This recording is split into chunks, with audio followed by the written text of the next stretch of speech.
Hey everybody, my name is James Davey. I am the creator of the Midnight World. This is the Compound, the Nat 30s, and this is Midnight Mondays. Tonight's content warnings are going to be the same as they have been for the past few weeks. We haven't done it for the past few weeks, but you know what I'm saying here. Darkness, body horror, claustrophobia, deep water, distrust, cults, and time loops. So if any of those things are something you don't dig, there you go. Uh, I am sorry, I should have had all this prepared. But tonight we are going to be raising funds, just as we always do. Tonight we're raising funds for a member of the community in a violent situation that needs to be able to escape the house that they're in. They don't have the resources available to do that. We're trying to help them out. Anything that you can give would be phenomenal and ultimately generous to help this member of our community find safety, comfort, and peace. And also, I'm sure that there are some stickers and other fun things that can be handed out as well. $25 in donations is an awesome sticker pack. Also, as you've seen before, you can influence the story by using your awards and boons that you get through the Twitch channel. And tonight, I am joined by, we're going to start tonight with the player Chloe. Tell us all about yourself. Hi, I'm Pixie. I will be playing Chloe Wheeler, who is a bioscientist and resident mom friend. Warning, but not apologies for the puns. There will be at least one. All right, we're going to move down to the player of Elizah, Dr. Elizah Dundston.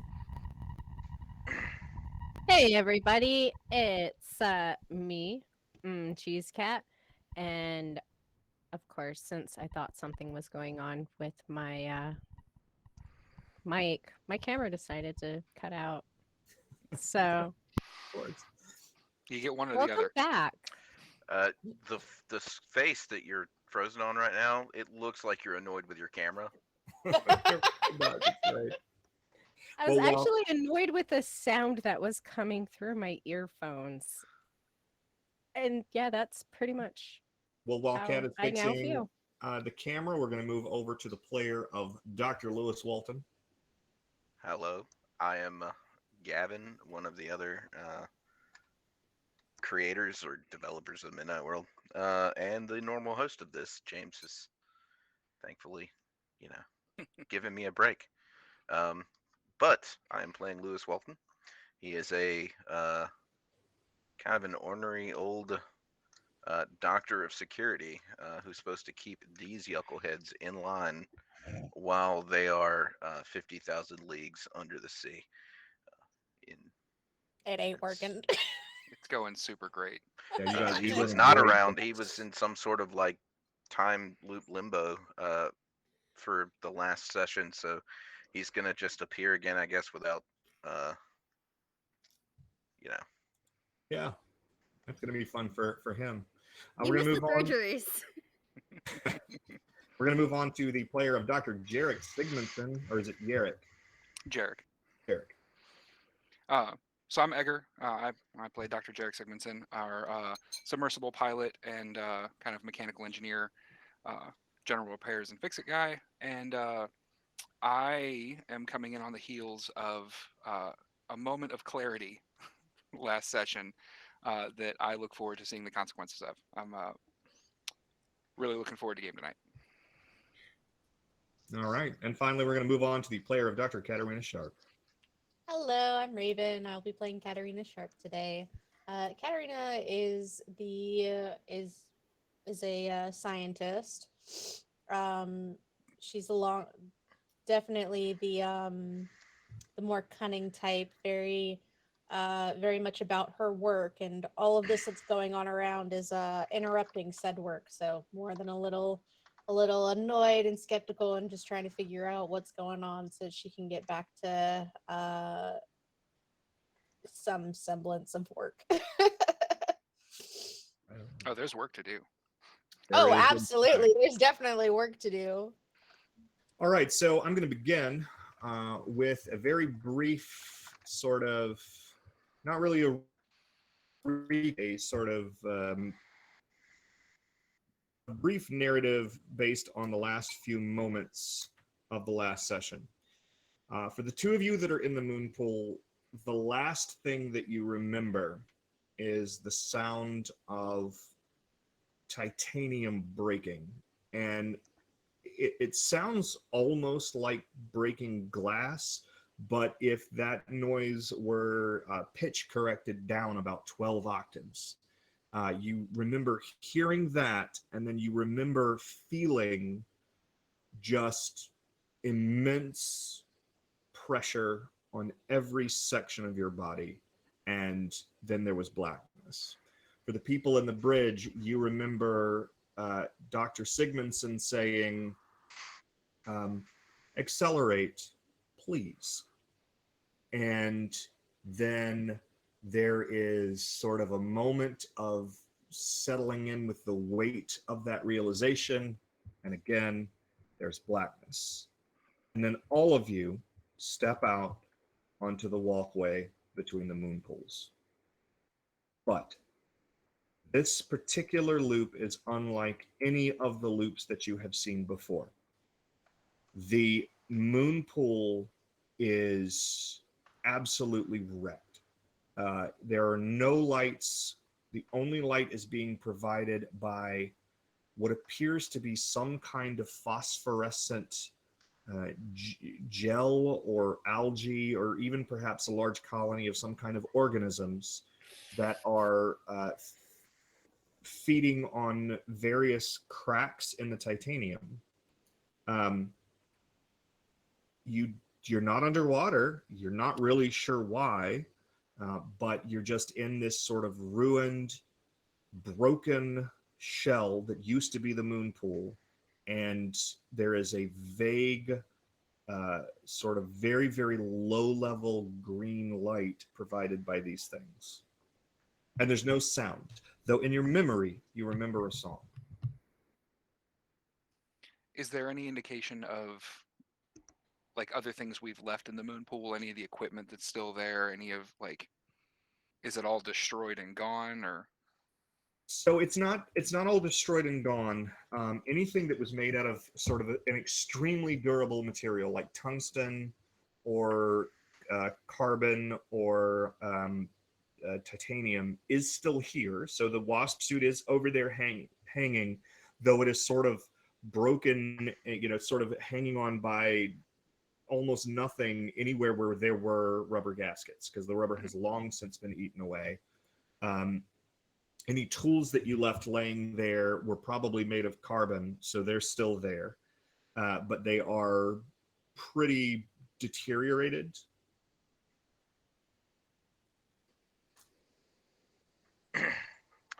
Did I step out with them? Mm-hmm. So, I'm gonna take a giant sip out of my mug that says "fuck," which I'm assuming every time I popped out, the coffee's been hot again. So, and I'm gonna say, I'm pretty sure this was in a lot better condition last time this happened. Yep. What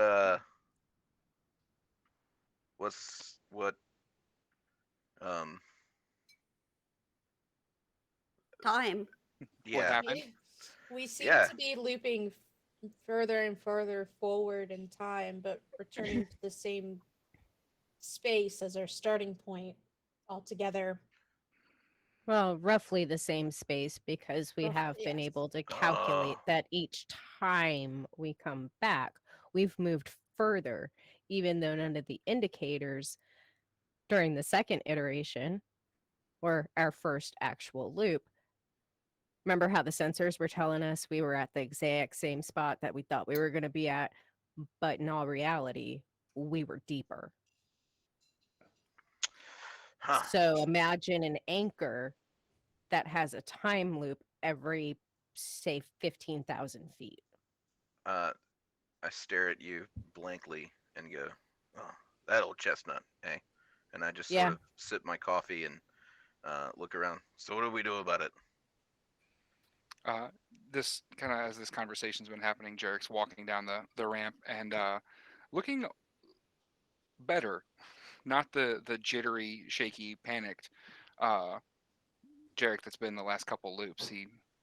feels maybe not happy or smiling, but like he feels a little more like calm and feeling himself. And he kind of looks around the room and goes like, "Well, I guess we should probably get started seeing what's salvageable and usable. 2 rooms to check out probably would be the bridge and the AI control node if we can get back to it. Last time the black had taken a lot of it, and those cords had gotten very thick and very difficult to traverse. But those are good spots to start. And so- you seem a little less distressed. How are you feeling? Oh, I feel much better. I mean, we're still, and he'll kind of like gesture, like everything's still very bad, but it's nice it's to. interesting though, as you sort of are, you're going through this sort of thought process, you do look around the room and realize that those cords are gone. That there don't appear to be any of them anymore. But yeah, it's a bit of clarity from what we figured out last time. Good to know. Good to have a heading. So is Mm. the creepy pervert robot lover still stuck inside of a bunch of pipes? We couldn't get there last time. It was like 200 degrees in that room. Ah, And it is very warm in this room. Not 200 degrees, but it is definitely, it has to be at least 90 in this room right now, which is not something you've ever experienced aboard the E-Cars before. And, you know, as you're sort of absentmindedly thinking about this, you sort of swat at something that lands on the back of your neck. And that's the first time that you realize that there are insects in this room. Don't like that. Mm.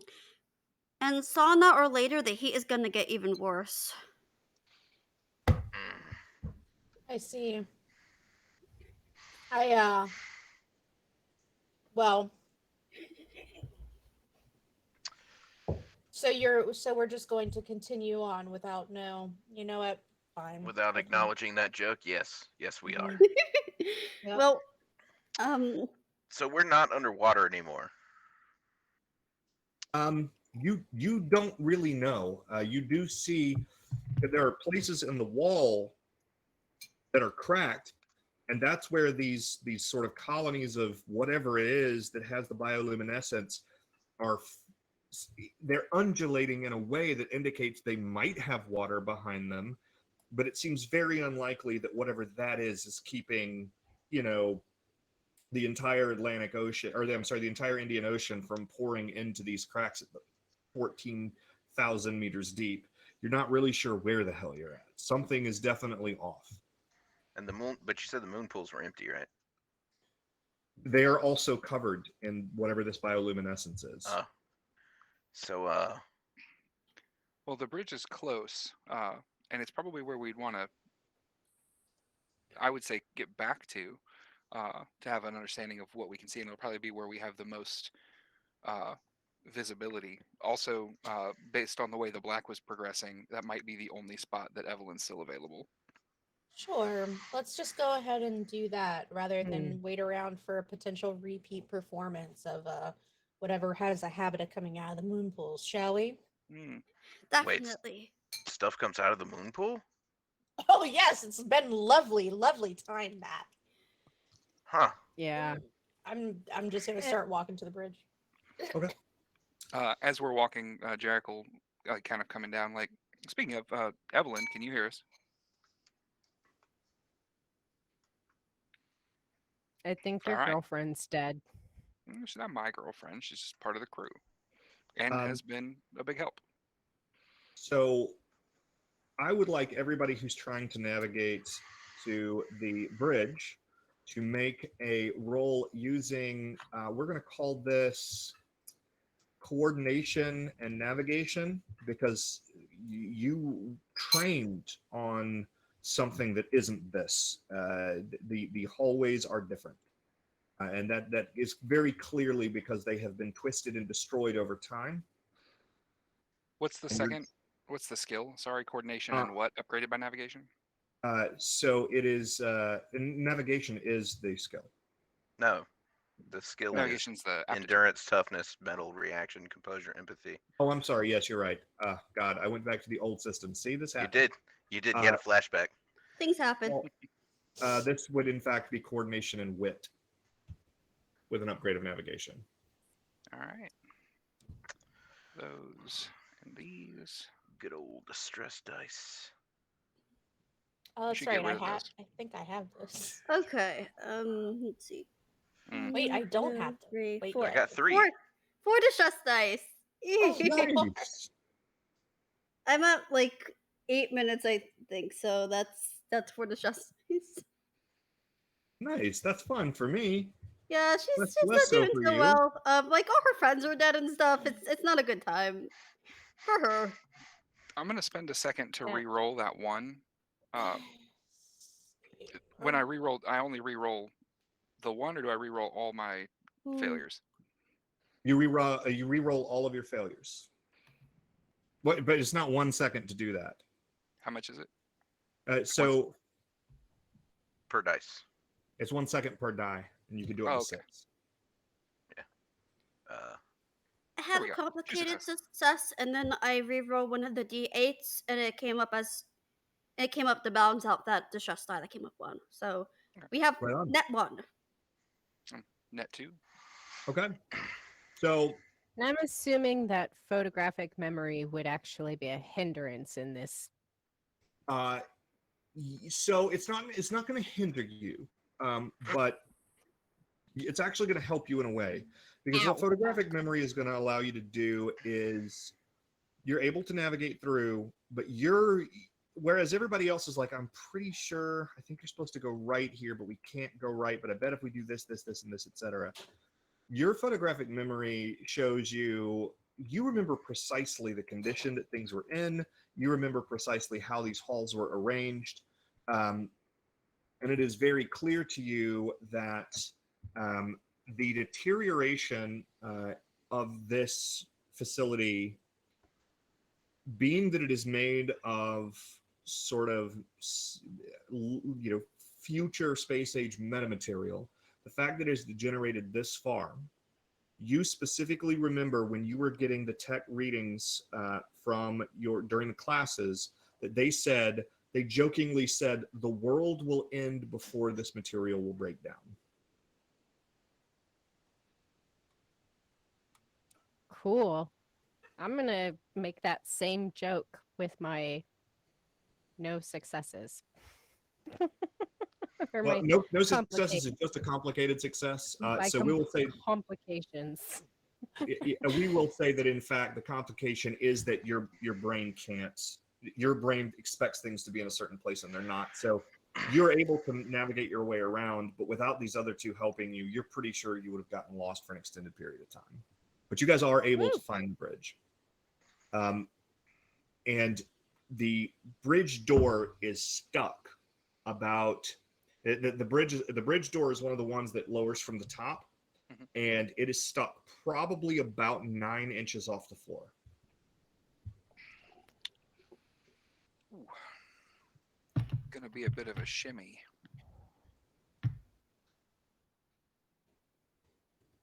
Just to kind of preempt this, because the Interesting. last time I tried to go through a door, I made a friend. He'll take his big pipe wrench and kind of like a couple feet away, lean down and run it along the bottom, kind of at that opening, see if anything kind of reacts to the movement or Yes, stabs in the face.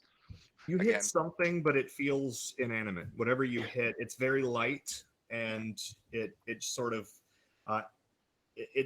when you draw the pipe back out, there's just sort of almost like a fine sort of grayish powder on the end of the pipe. You're not really sure what it is. Kind Ooh, of. can I run a sample on that? Do I have any tools for that? You know what? I don't think that we established that you did, but I want you to because it's cool. Okay. So I'll say you have a little portable thing that we forgot to mention for the last 4 episodes. I mean, yeah, just a little sample kit. So actually, we don't even need to do that necessarily. What you could do is you could roll acumen, and I would call this. What is on the character sheet that I created? What is down there? Okay, here we go. We would call this acumen, and again, wit. I think with an upgrade with medicine or biology. Okay, that's under science, so that's Oh. science biology. That would Yeah. I'll put my weight in through that, and that will help balance out all of these distress dice that she's accumulated. It's a Maybe. good time. Everybody's having a good time. I mean, so we're having fun. We're having fun. Yeah, great time. Like, I keep on having to add these actively because it says she only has one distress die, even though she's at 8 minutes. There's some kind of bugging this in the online sheet. If it won't do No. it automatically, you click the pencil and you can change the number of dice. Yeah, that one's locked in, but okay, so that actually worked, and that was phenomenal. I didn't. Whoa. You got a phenomenal. Yeah. Right on. Yeah, Oh, none of those little distress die came up one, and then the dice actually came up high. So I wasn't expecting that. Okay. Oh, outstanding. So the very first thing that you notice is that it's not really powder. It looks like powder until you get your hands on it, and then you can feel the granularity of it. What this definitely is bone. It's bone fragment. And what's more is that because of a very specific density of that particular substance, and because of what you know to be on board the ECARs, that is human bone. And I'll let you go one further with the phenomenal success. You sort of lean down to look underneath the door to see more about it, and you see a ring. And then you look over and you see Dr. Sigmundsen's hand, where that ring also is. oh, what? So you died, but you're here. Let's reconcile that another time.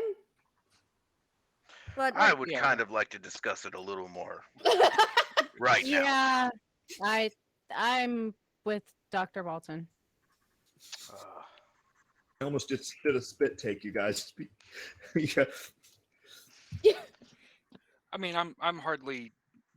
That's hardly my field. I think we should find the descendant of Neil deGrasse Tyson or somebody to better explain what the hell all of that means. But Are there even descendants at this point? I don't understand. I mean, Yeah, because if what the Dr. Dundston engineers said, said the end of the world before the end of this machine. So well, in that case, maybe we are the most qualified to talk on. There's a distinct possibility then that we may be the only ones left in this Well, loop. If what I saw at the bottom is what's actually down there, yeah, probably. What do you mean what you saw at the bottom? Oh, yeah, there's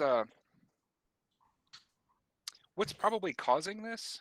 And he'll kind of like gesture over to some of the photoluminescent algae. Is that the same kind of glow that we've seen in all of the stuff, or is it a Yes, different thing? the glow that you saw underneath, way underneath the water, it's the Mhm. same glow. Yeah.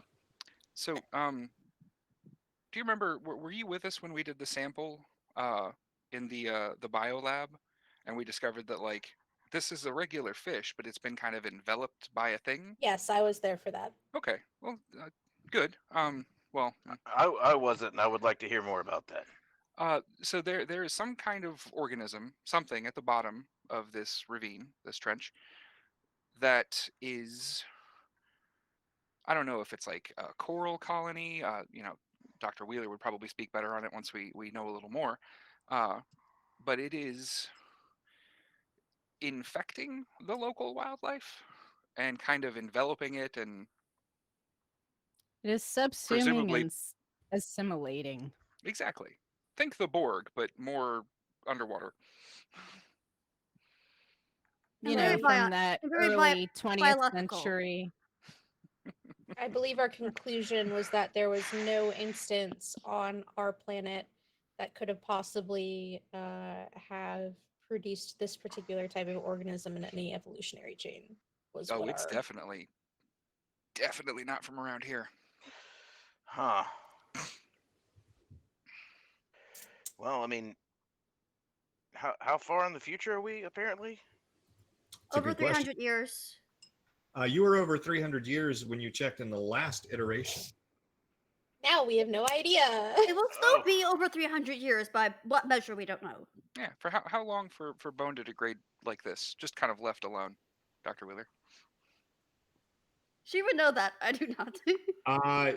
It really depends on environmental factors, but everything down here seems to be not vacuumed. You can breathe, so there's air down here, but there's not a ton of environmental factors, obviously. So you'd think, I mean, at least a couple thousand years. In You said 1,000, right? Yeah. Yes. And you are good at math enough to make that like you didn't mean hundreds or.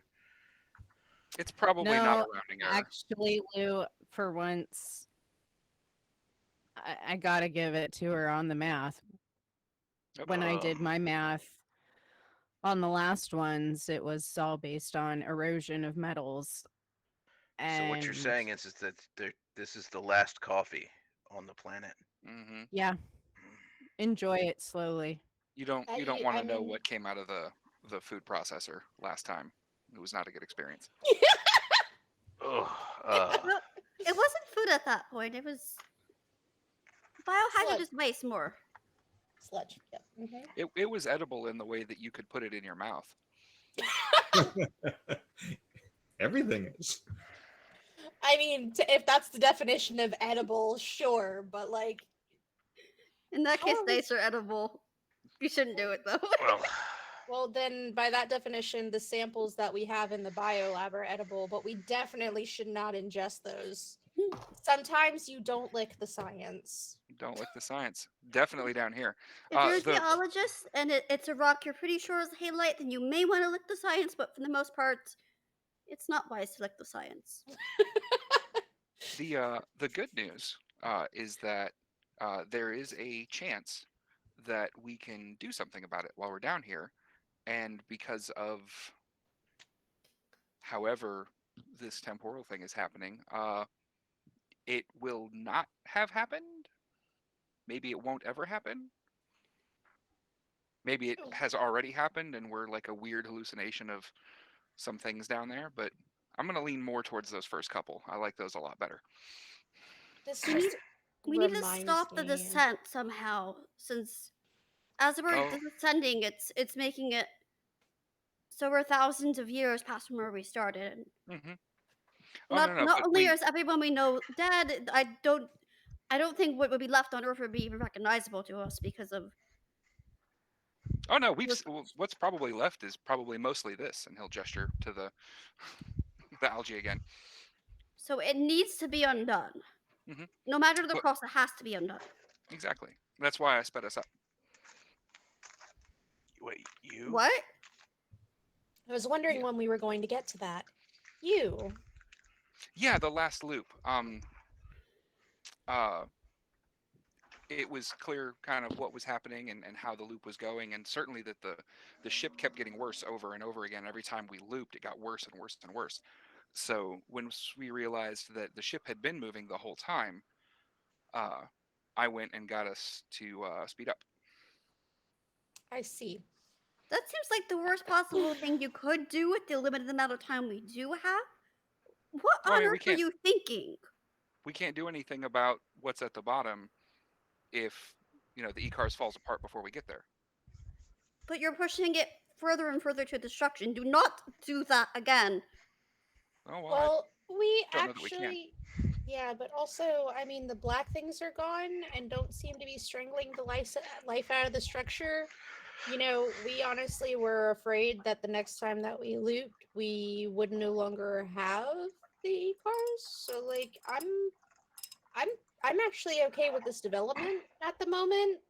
And honestly, I've also already accepted that I am probably likely not going to get back to the surface. So going down seems like the best option to me. Jerrick will kind of lean down and see his ring, kind of pick it up out of the bone pile that is almost certainly him, and hold it up and hold his other ring up and be like, "Yeah, no, probably not. Who wants to help me get this door open?" Me. And I look for something to try and start prying it open. Or like try and get the door open. Yeah, there's stuff around that you could probably use to try to pry it open. Or is there like a steel ladder somewhere around that we know of that we can just climb up and through it? Well, Dr. and Walton so comes in with the steel chair. it's actually the opening is on the floor, so you could try to shimmy through it, but it's only about 9 inches. So Okay. So yeah, I'm gonna be looking for like Okay. just something to like pry it and then So what we'll like, do is, who drop all is it. trying to pry the door open? I will be assisting with that. Okay. Ooh, God. Chloe's So kind of feeble, so she's gonna try to knock it in the way of it. Yeah. Doctor. So we are going to make the roll a strength plus. I'm going to make it strength plus toughness. I'm pretty good at that. And I will allow any weapon skill to upgrade the roll. Dr. Walton, do you have a Wouldn't this weapon be skill? athletics? I'm sorry, you're right. Athletics. That's a better one. I know how the game works. I wrote it. God, I'm such an idiot. So, do you have athletics, Dr. Walton? No. Okay, so then you give a d6 to the roll. Yep. And Dr. Jerrick, are you the one doing the roll? Yes. All right, so you get an additional d6. Is anybody else trying to assist? I'll assist for All sure. right, do you have athletics as an aptitude? No. All right, then you give it another d6. So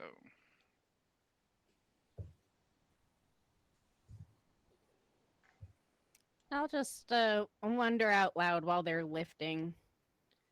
Do you guys 2 think successes. that this is localized to just the Indian Ocean? Or do you I hope think so. this is affecting everything? The spread or this time anomaly? The spread, I think. Well, as far as I'm currently aware in terms of like the parameters of why we were down here in the first place, it was definitely like oceanic. So let's hope that it hasn't spread beyond the oceans just yet. Hmm. I am under no illusions that perhaps it has spread to multiple oceans, considering the migration patterns of fish and also the organisms like ability to spread and assimilate, especially since like parasites tend to want to find new hosts and to multiply and to spread like any other biological organism. But let's hope it hasn't gotten to land one way or another, no matter how far in the future we are.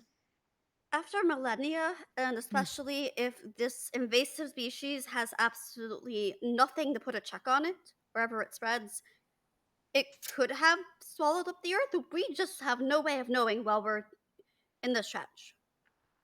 The only thing we can do is try to find a way to stop it. That's it. Or figure out if it can be stopped. More stuff to think on. Right on. Look You at guys my are able notes. to While jimmy she's talking, she's just like out of breath, like while she's you guys are able to get the door up enough. You still aren't able to get it all the way up, but it's definitely up enough that you can get through without getting hurt. And you can see that there is nothing living in the room. There are a couple of very badly deteriorated skeletons. Pretty doggy. Are they our own? Like, are we all accounted for? You are all accounted for, and they are also your own. more. Jerrick will walk up to kind of one of the primary navigation panels, and Evelyn, When you say Evelyn, you see just the dimmest sort of pulse of light from the panel, as if it is trying to respond, but it just can't muster the power. If I kind of get down into the meat of the panel underneath, open it up, is there anything I can kind of reroute or try to buff just a little bit? All right, that's interesting. So why don't you roll? We're going to call this an intuition and wit with an upgrade of. It's going to have to be electronics. Okay. Intuition and wit. What happens when I get an 8 on a specialty again? Is that 2 successes? Yes. So 3 successes. Oh, very nice. So you kind of look at it for a second, and you realize that you will not be able to reboot Evelyn proper without probably going down to the server room and doing it there. But you can goose this console enough that it's almost like a vestigial finger. She will be able to communicate in a manner with you. Okay. So you connect the wires the way that they need to be, and that panel lights up very, very dimly. In fact, it's so dim that the green light from the sort of whatever this thing is outside of the metamaterial is still brighter than this. And that green light covers all of the metamaterial. You cannot see what is outside of the habitat because it is completely covered by this stuff. But that green light is still brighter than the light from the console. But you very, very quietly hear a broken digital voice say, Dr. Sigmundsen, is it really you? Good. You're still with us. I don't know how with you I really am. Yeah, it seems like it's been a while since we last talked. Thank you. It By has the way, been for your help. 36,412 years. So yeah, a while. Your Why? math We reached was the off a bottom. little bit, Dr. Wheeler. Holy shit, I'm old. Holy shit, we That's all your are. takeaway. Okay. We look pretty good for our age. I think so. Yeah. Evelyn, did we reach the bottom? You are currently sitting at the lowest point of Earth's oceans. Earth's oceans. Evelyn, if I may, would you happen to know if the spread when we came down here was localized to this Indian Ocean? Or was it already spreading globally in the water? I need to think for a second. I have a story point I want you to get to. This is an opportunity for you to get there, but it is not the way I thought you would go. Evelyn says, my sensors are limited in range, but I have a large amount of data spanning back over 36,000 years. Though the data in the first, though the data in the first 3 years is the most complete, I am able to paint a picture that indicates that even before my sensors started to die, I was only able to penetrate about 150 meters away from the habitat. Beyond that 150 meter radius, I don't know. Oh no, Evelyn, you're breaking up. Oh no. Evelyn, Oh, you can do it. Let me see what I can do, and he'll get back down into the panel to see what he can reroute or make happen. 36,000 years. All right. The well, pessimist in me says that humanity definitely is gone. You hear me?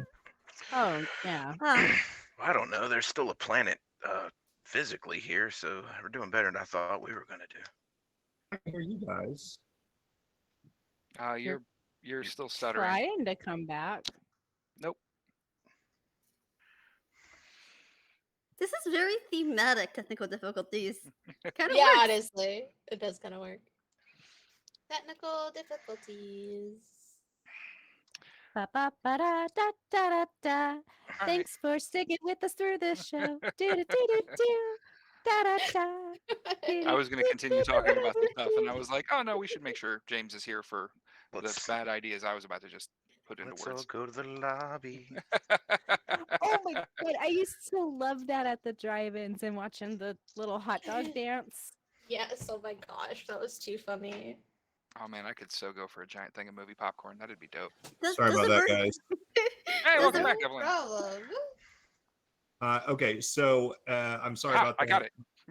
My internet has been acting up. So she says the 150-meter barrier is not a malfunction of my sensors. I was simply unable to penetrate for reasons that are unknown to me past 150 meters around the habitat, starting about 6 hours after you first came on board. I see. Oh, wait. That's right. Every time we come on board, we first come on board. So It doesn't work quite that way for me. sure, I can't imagine. All I know is that I'm here right now, I wonder if what struck us and there apparently right now. during our descent to the E-cars wasn't, that Chinese sub like we thought it was. I wonder if that was actually something of that organism, something of whatever that is that's possessing things. Maybe it had already grabbed the sub and it was both, but if that's the case, it's possible we came on and we're doing our work, and I mean, in that initial interaction where we tried to start descending and got the organism caught up in the leg, by the time that happened, we may have already been enveloped by this thing. I mean, that's when I saw the strange refraction in the aft quarters. That may be the case.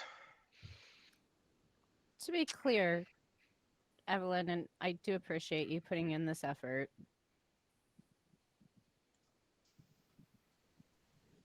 Our first time aboard, a few hours after we board, you were unable to extend your radar beyond 150 meters or feet or whatever it is you said. Approximately 150 meters. Meters. Okay. Prior to that, and on other missions with other crews, how far did those radars extend? My sensors usually extend to the surface.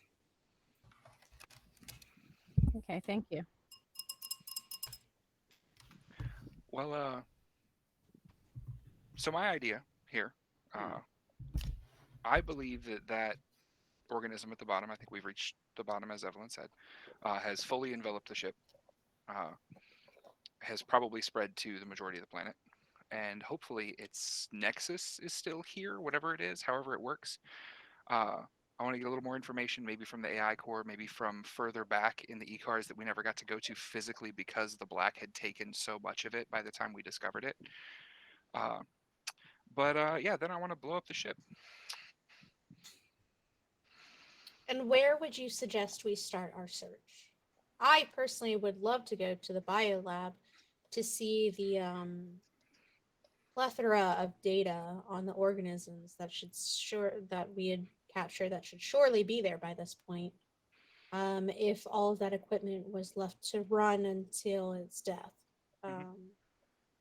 Hopefully none of that particular information is corrupted, but I am always a fan of more information rather than less.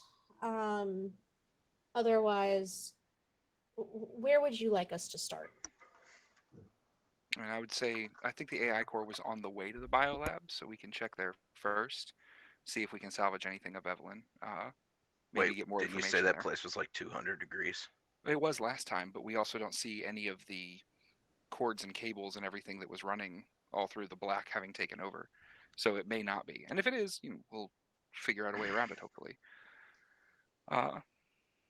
But yeah, the Mm. biolab along the way would be fine, and then towards the back, towards that nexus point where I saw us reflected, probably echoing through whatever this time loop chaos is, whatever caused that refraction. See if we can find that as a focal point, and then I kind of need to go over some things in my head as we're on the way there to figure out the best way to do it. But yeah, I'm hoping that by detonating the ship, we can kill this creature and cause all of this to have never happened. Especially And if we start ourselves. it. Can we just acknowledge that we are also saying and ourselves here? I figured that was a foregone conclusion by like loop 2. I just wanted to make sure acknowledgement is a key part of acceptance, all that thing, because I am sure as hell running through all the stages of grief at the moment. Do we have alcohol in this ship? I don't Oh think no, we do. we did. Not So- anymore. Oh, by Darn now if all we- of it's been denatured. I'm fine. I'm fine. Dr. This is totally fine. Sigmundsen, Mhm. make a roll Yes. using intuition and wit. I know we're using wit a lot, but a lot of these rolls are very cerebral. Mhm. Make a roll using intuition and wit with an upgrade for mechanics. And while you're doing that, I'm say, well, I technically, the first time we got on, I put a bottle of whiskey in my room. It's like, I don't know, 40,000 years old. And surely denatured by now. I appreciate the thought, however. It was sealed. Who knows? There we go. 3 successes. We should go check that out, Dr. Walton.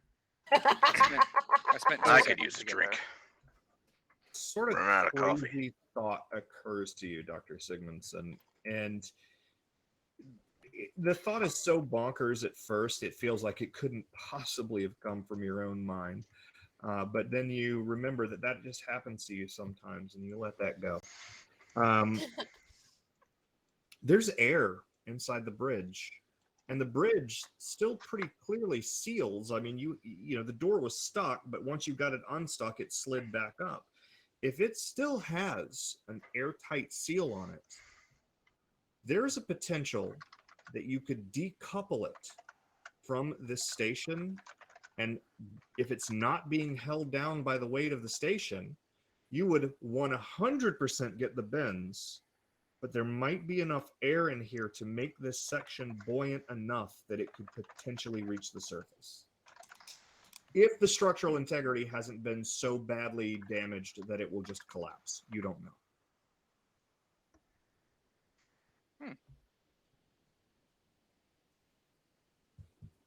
He'll kind of like mull that over for a bit and carry the 2. You know, if the clamps haven't failed completely, or we can reroute some power to them. Definitely need to get to Evelyn's AI course. She may be able to help with this. There's a chance we could get out in the bridge because of the detachment and escape scenario. I don't know if we want to do that, because an instantaneous explosion would definitely be better than getting the bends and then dying on the surface after starvation. But you know, to each their own method of life Well- and self-determination. And how do we know if we don't go in reverse order back up that we don't end up back in the right time? I had not considered that. I All want of you these things to, I'm happy to consider. Dr. Dundston, Dr. Dundston, I would like you to go ahead and just remember that at some point for the rest of the game, you have a free success, just 1 success for having just put that together. Woo! I told you I- guys, it's a physical anchor with temporal loops attached along the way. I get this.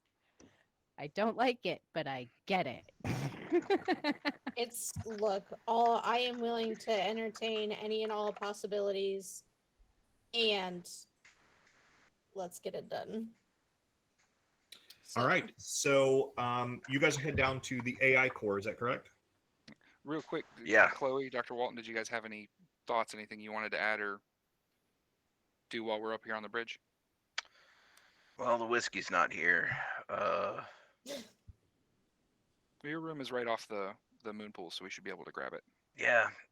Well, not really. I'm okay with just leaving our apparently dead bodies behind and never coming back here if we don't have to. I Yeah, Can't sure. quite let that go, can you?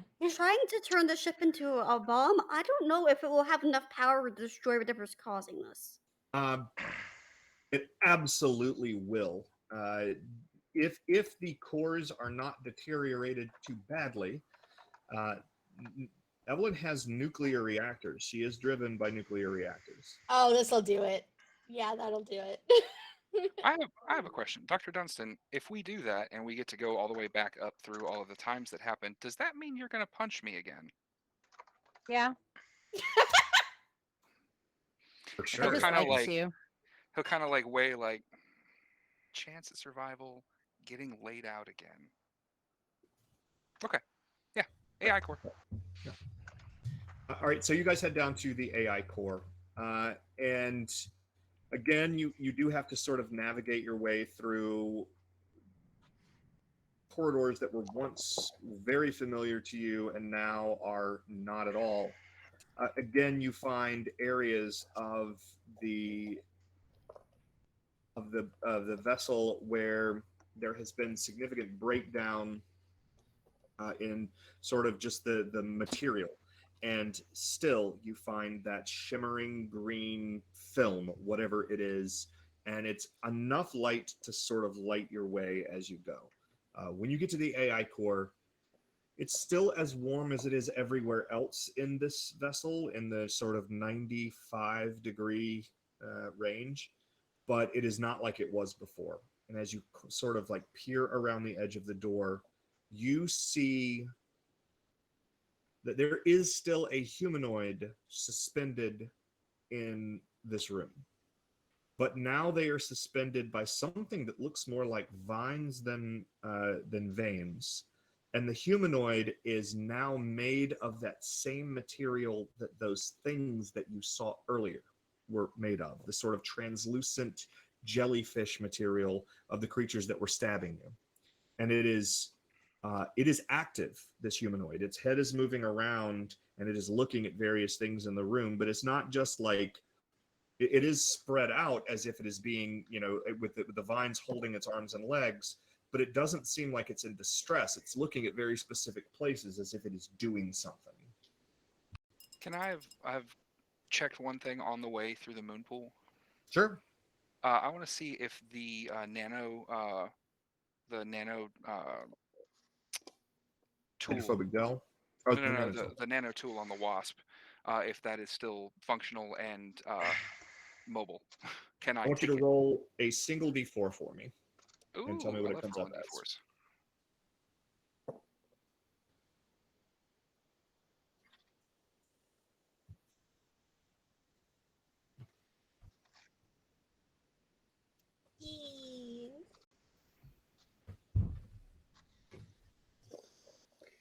That's good because because she has 4 distress dice. She needs all the help she can get. I got a 3 on my D4. It's there. You could detach it, and it's sharp, but as far as its ability to do what it's purposed to do, it is long since past. Is it wieldable, quote I unquote? mean, you could hit stuff with it for sure. Because right now I have a wrench and Yes. some like minor tools, but like a sharp thing would be nice. It is definitely a melee weapon. Okay. Okay. So I assume you have an opinion about how this interaction is going to go, but this thing does not seem to have noticed your presence yet. I'm gonna go into my pouch and I'm going to pull out my gun Okay. and say, listen, personally, I want to shoot this thing, but I'll understand if. No, honestly, I just think we should shoot this thing. I am far too fascinated in what this could possibly mean. Like, this is a humanoid figure, and we know that this organism that we've encountered assimilates other organisms. Did one of us get assimilated through the loop? Yeah. Like I don't. Remember No, the this is Erickson. Erickson. Yeah. This is Oh, this is Loverboy. Eric's. Oh, fuck. Actually, Never I mind. look. It was like, come to think of it, I don't even know who you are. No, You, no, no. You do know who she is. The way that we tend to do that here is that you just suddenly have a memory that Dr. Sharpe has Okay. always been here. Okay, well, yeah, this is Erickson. So He asked me to come back and save him, but apparently I did not do that. And then he got no, assimilated. you got lost. I so did. the last time we were here, though, it was Erickson as possessed by Evelyn. Now, I don't think any of those are him or her, but it might. If this is what's keeping Evelyn going, having her help would be very beneficial. I don't think it was Evelyn But it's ever no, it's possessing definitely him or assimilating and subsuming him. It's been this organism. Mm. I don't know. I think wasn't here Evelyn last might be a time. I thought that- byproduct because recall the heat that was being generated and the way that everything seemed as though there were aspirations, like lungs moving. We were inside of a living organism, and now the living organism has evolved from something squishy and semi not squishy by being, conduit wrappings and wires and bullshit to now this bio stuff into plant matter, which should not be this far under the ocean. We all know this. Trees don't come from the bottom of the ocean. So, yeah, I'm just saying a very long way. I'm with Dr. Bolton. Put a Well, slug in it. if we're sure that it's the thing, I know she doesn't want it here. So let's do something about that. Okay, well then I shoot it. Okay. So I'm going to let you do that first before we roll initiative. You step into the room and you are going to roll your coordination and what you know the role. Composure weaponry. Composure. Well, weaponry is the aptitude. Yeah. Right, it's composure with weaponry, which I have the handgun specialization. So coordination, composure, upgraded with Coordination, weaponry. composure, weaponry. Sounds good to me. And my distress dice. Wait, no. Yeah, okay, I'll give it to you. 0. 0. Complicated success. I believe. What is the base damage on your weapon? It's a 2 for a handgun. 2. All right. So you do 2 damage to this thing. I'm going to say Crete Cure. All right. So you hit Thank it. you and so much. yeah. You're welcome. It immediately lets out a sort of resonant screeching sound, and sort of this phosphorescent blue goo comes out of it, the wound that you've created, and it releases it. The vines weren't holding it, it was holding them. It releases them and drops to the ground, and when it does, large bony protrusions stick out of both of its forearms, and it charges forward. So everybody don't like go that. ahead. Yeah, it's not great for you guys. Everybody go ahead and give me a roll using your intuition and vigilance. Real quick, James, I did send you a thing. Oh, let me check that thing that you sent me. Okay, so this is different than the usual initiative. It's intuition and vigilance. I'm sorry, it is whatever the normal initiative is. I've never remembered what it is. Coordination reaction. Coordination reaction. Which I'm not going early. And if you have a weapon skill or tactics, that's right. I believe it turns into a D8. Well, If then you have let skill me- in the weapon that you're wielding, or if you have tactics, you can upgrade. I will just Uh, upgrade or re-roll Two, the d8s that I three, should have rolled. 4. Hey, I got a 4. Wing Chun counts. Oh, 100%. Yeah, absolutely. Okay, I got 2 successes. Nice. Thank you for the clarification, Gavin. No problem. All right. So I'm going to go down starting at 4. Did anybody get at least 4? Me. Anybody? You did? Okay. So Dr. All right. And did anybody get 3? All right. So it goes on 3. Did anybody get 2? Yep. Dr. Wheeler on 2. Did anybody get 1? Sorry, Sorry, went I on got 2 as 3. Oh. Who got 3? I did. Okay. Excellent. What then I is got 2. your okay, so Dr. Dundston, what is your character's reaction? 3. 3. Okay, so you're actually going to be going before me.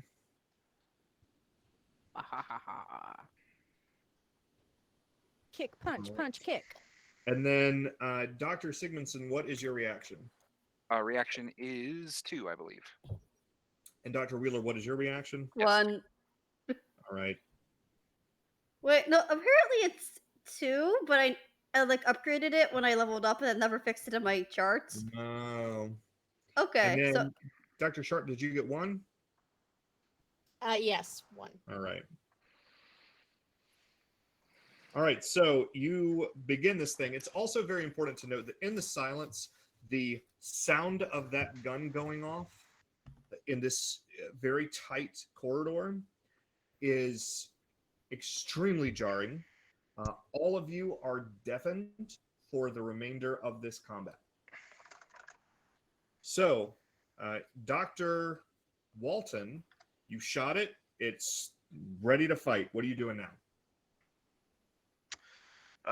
I'm going to curse at myself for missing or shooting so poorly the first time and then do it again. Stay Right on. tuned. This time, it is going to get a defensive roll. Mm-hmm.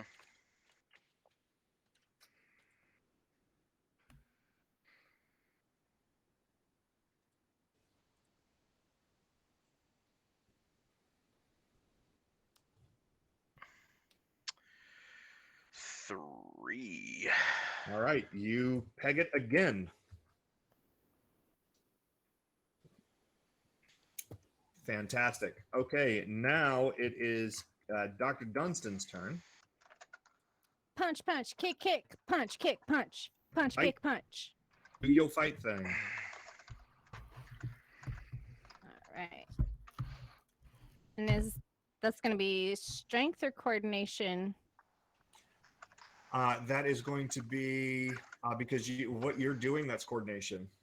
Okay, figured as much.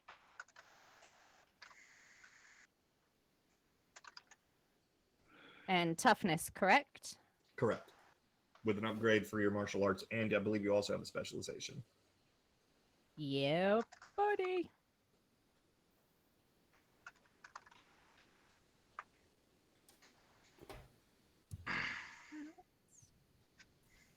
Go there. We go there. We go there.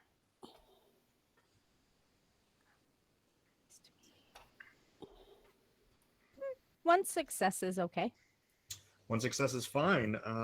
It did unfortunately get out of the way. Boo! And it is now its turn. It is going to go for the most obvious threat, which is Gavin. Gavin, you may make a defensive roll. Okie dokie.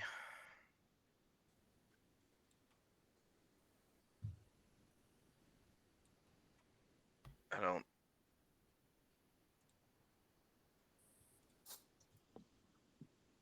Oh, it is tenacity, isn't it? For the physical roll. Well, this is usually, well, it depends. Are you trying to take the blow or get out of the way? I'm trying to get at. Well, Usually the defensive roll is going to be your coordination and reaction.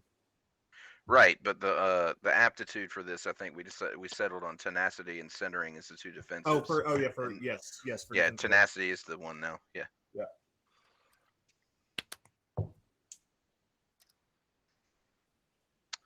One, two, one, one. Nice. Okay, so that means that one.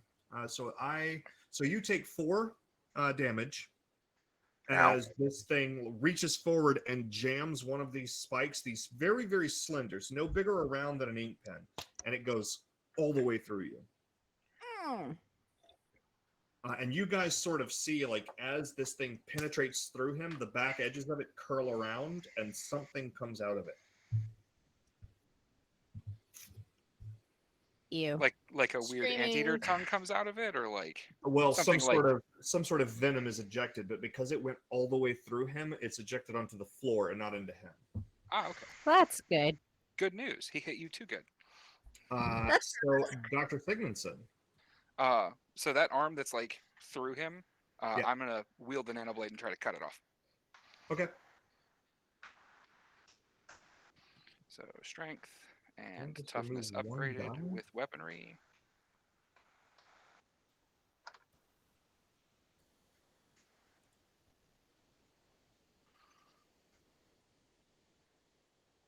Two successes. It withdraws the spike before you can do anything to it. All right, Pixie. I'm sorry, Doctor. I screwed that up. Dr. Wheeler. Yeah. So I've currently got a giant thing in my body. No, so it's No, Dr. Wheeler, Wheeler. not Walton. Yeah, Dr. Wheeler. Oh, Wheeler, not Walton. My apologies. And it The yanked the arm Waltons. out to dodge having Yeah. its arm cut off. So you are not impaled anymore. No, you're actually probably now bleeding out on the floor. You don't need blood. It's fine. You don't need all of it. You've got Some plenty blood to is spare. good though. Some blood is good. There's some to spare. So, Dr. Wheeler, what are we doing? Okay. Hopefully before my laptop dies, I'm gonna take the nearest heavy object and throw it at it, which is Okay. So, Sorry, let me just get this out real quick. We have reached our $25 goal for tonight. So we're going to be having a Nice. sticker pack giveaway, and I believe that we've blown past it and are into the 50s. So I damn. chipped in a little. So sorry, didn't mean to derail. No, that's Please awesome. continue. I'm very happy that so far, every time I've run TMW on this channel, we've hit our goal. I feel great about that. All right, so I'm going to have you, Dr. Winston, roll your. We're going to call this strength and. Actually, I'm sorry. We're going to call this coordination and character sheets. What do they look like again? We're going to call this coordination and toughness. You can upgrade if you have marksmanship. okay. I am struggling with my setup. I did not catch any of that. Strength and toughness. I'm sorry, coordination and toughness with an upgrade for marksmanship. Okay. I definitely don't have that, so it's gonna be coordination toughness.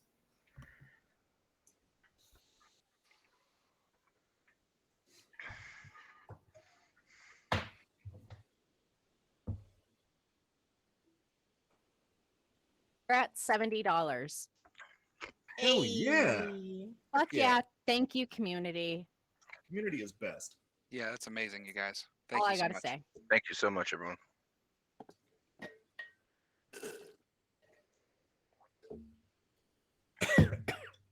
And that's between the subs and the actual direct donations via PayPal and such and whatnot.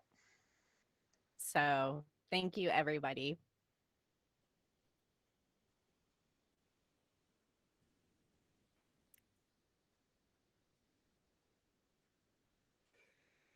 Excuse me. Bless you. Bless you.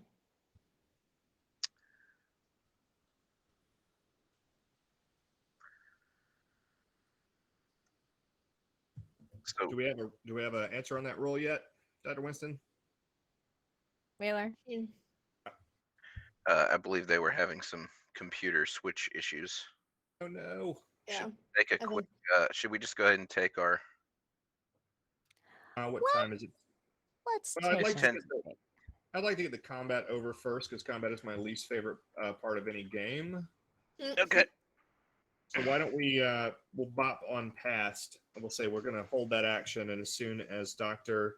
Wheeler is back, we'll take care of that. Dr. Sharpe, what is your plan? I'm immediately like I said, I'm immediately rushing to Dr. Walton and trying to figure out how bad the injuries are. I don't particularly care if there's like things trying to hit me. My beeline is right to Dr. Walton. So you are able to get there. You're able to see that for everything, as far as you can tell, the Dr. Walton is not bleeding significantly. I mean, let me rephrase that. He's bleeding significantly, but he's not bleeding. There's no arterial blood here. It looks like the wound is pretty manageable. Okay. And he's still up and roaring and fighting. So that's Okay. It's deep red, not bright red. I'm fine. Like, I'm All right. good. Okay, so but you are able to make we're going to call this an acumen and wit with an upgrade for medicine if you would like to do anything about the wound.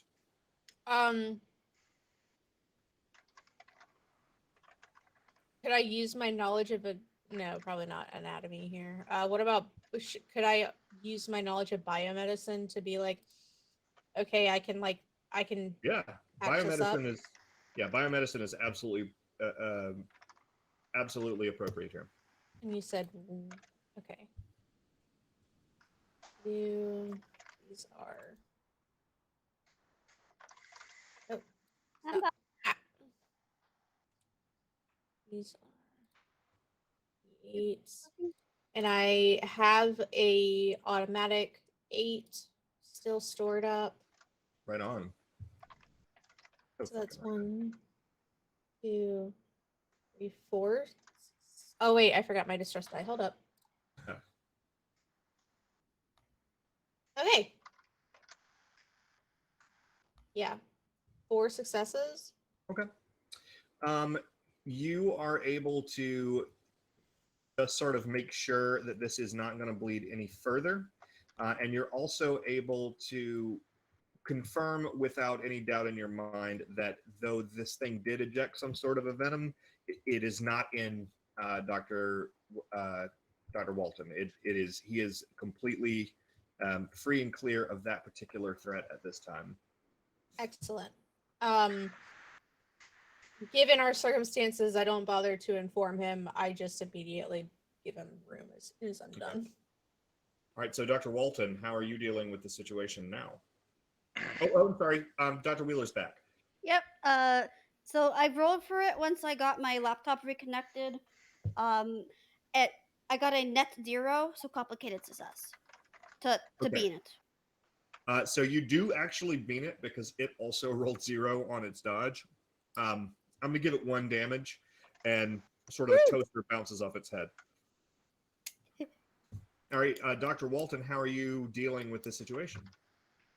The only way that I feel I know how is to kill it until this is no longer a threat to me anymore. Right on, make that roll. Okay. So I'm going to build you, and build you. There we go. Give me a good roll here. There's 1. 1. I have not rolled a single 8. Yeah, it easily dodges out of the way. Dr. Dundston. Punch, kick, Okay. smack it. Make it happen. That's what I do. And I'm going to use my success from earlier for figuring out the anchor. Right on. And that'll give me 2 successes. And It- I'd also like to use my reflexive cognition. So if he's got any aptitude thingy upgrades to dodge, no, he don't. Okay, I have to re-roll. Brilliant. Make Mm. sure to add your minute. Yeah, you got it. No problem. So you hit him, and 2, so three more damage. Right on. Are you Okay. up to the 4 distress die? Do what now? Am I up to 4 distress die? No, because I got to sit quietly by myself. Yep. Oh So I got yeah. to chill out. All right, so it's going to turn now towards Dr. Dundston, who has suddenly become the more pressing threat, and it is going to try to hit you with one of these spikes. Okay.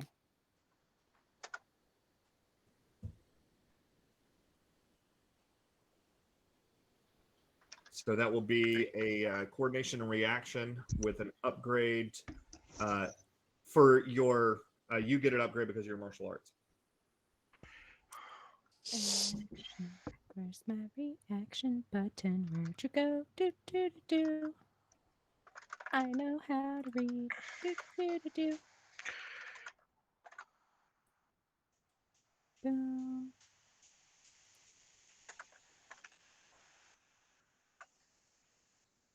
One. Okay. So it's also, or it actually got 2. So it is going to do 3 damage to you, but again, the spike gore it doesn't, it goes through like tissue of your shoulder, so it doesn't eject the venom into you. It ejects the venom past you. Got bad aim there, bud.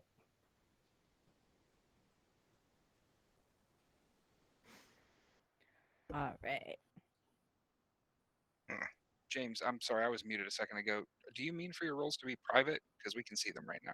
No, I'm absolutely cool with you guys seeing them. Okay, just making sure. I'd never really And do it before and thought about it.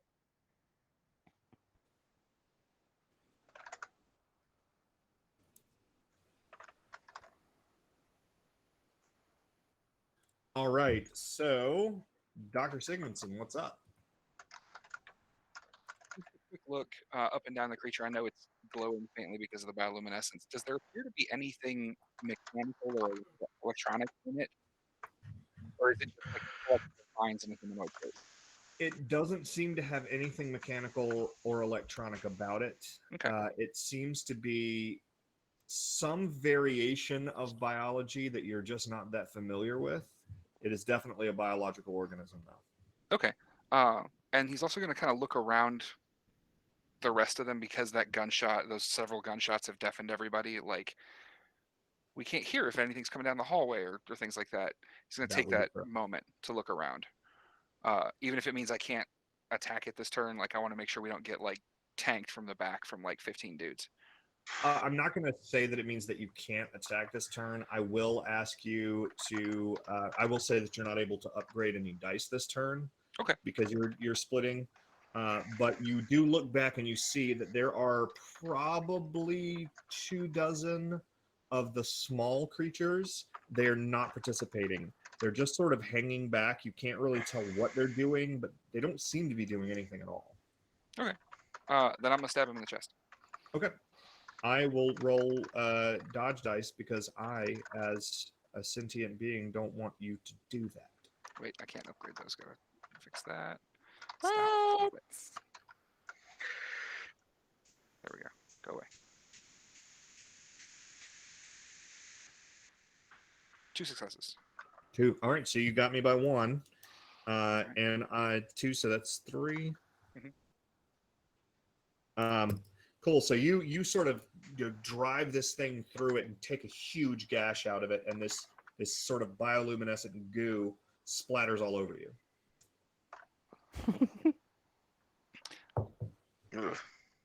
And then I'll kind of turn to look at those things to see if they engage. He wants to be ready for it.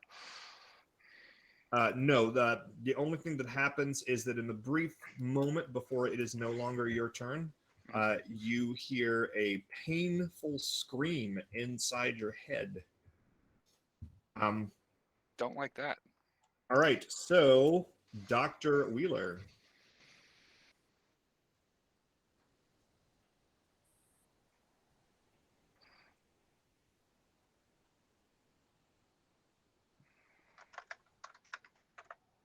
Pixie.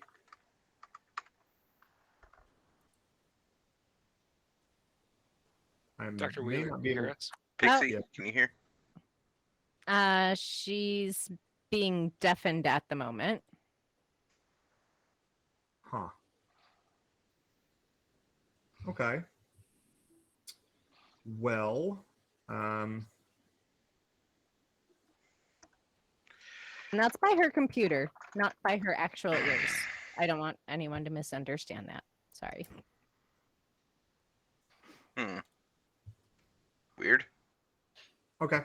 So we'll wait for Dr. Wheeler. It looks like she's typing her action. Okay, she may be typing it. Okay. Is there some way to blind the thing?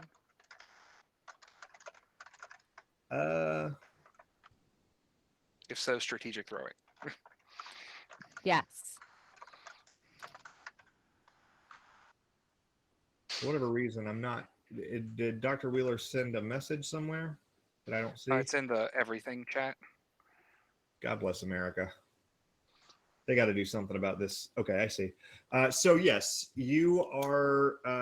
You could try to blind it. I would make it more difficult. Obviously, I would say you wouldn't be able to upgrade for this, but you can make that same sort of. Yeah, I don't think you can upgrade anyway. So you could do a. I guess I would probably make it harder than that. I will say. I will give you the roll, and then I'll have you roll a d4 just to see what happens. So make your normal attack roll, which would be coordination and toughness.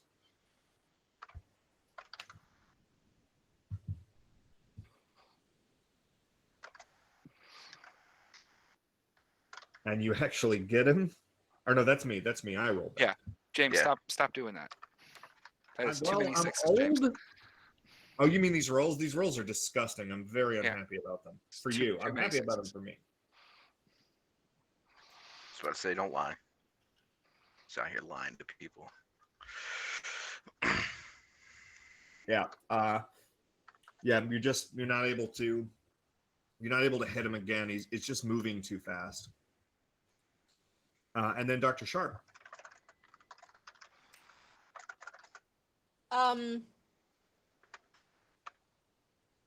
Woof. I'm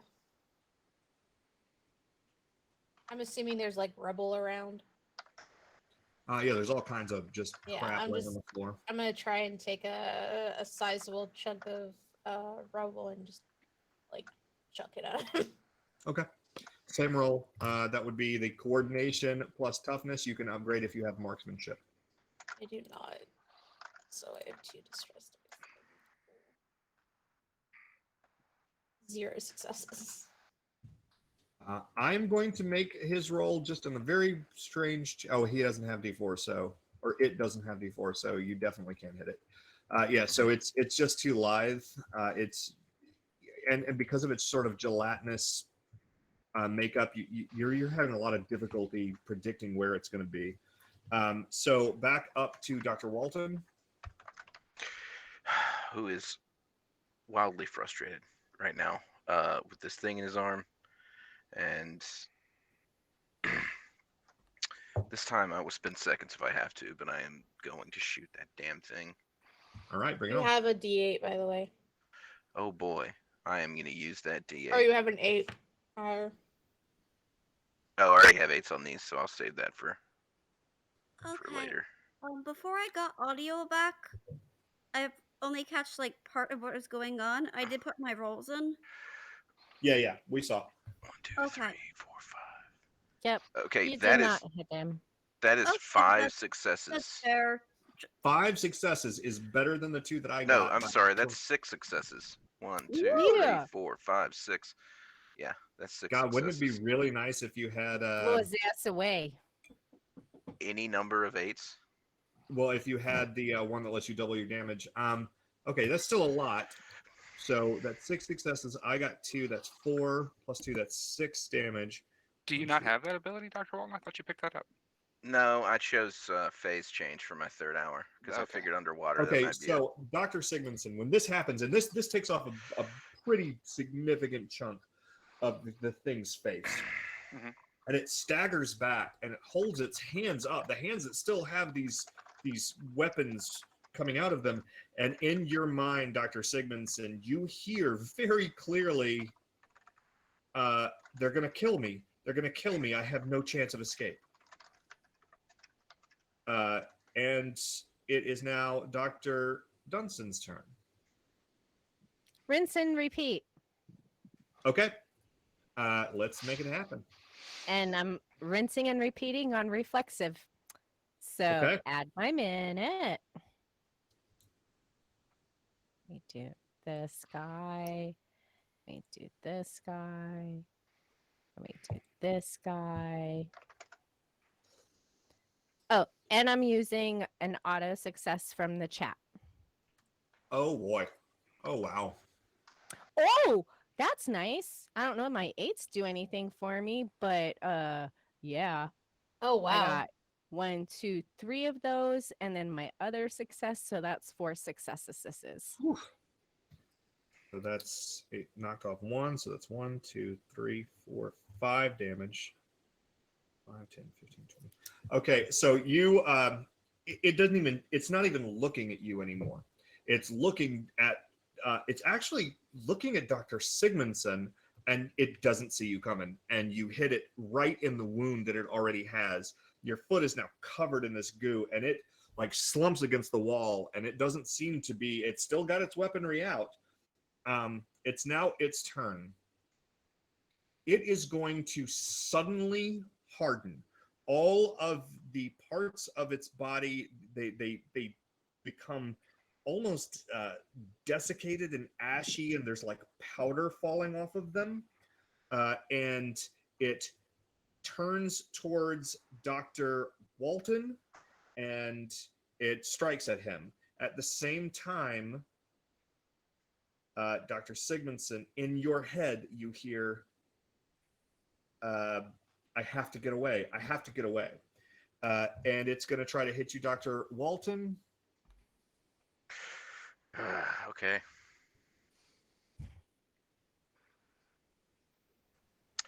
Recall this coordination and reaction with tenacity and stress dice and roll. Don't do it to me. Ooh, that is a 1. 2. That's a 2. 2, 1, 2. So it again does 2 damage to you. Yeah, it does. Ow. All right, and Dr. Sigmundsen. I sent you a thing, Oh. and he's going to kind of shake his head.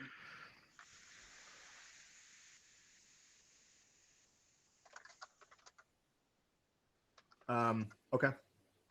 So he'll kind of shake his head, kind of like in disappointment and like a little bit of sadness. And then he's going to stab it in the face. All right.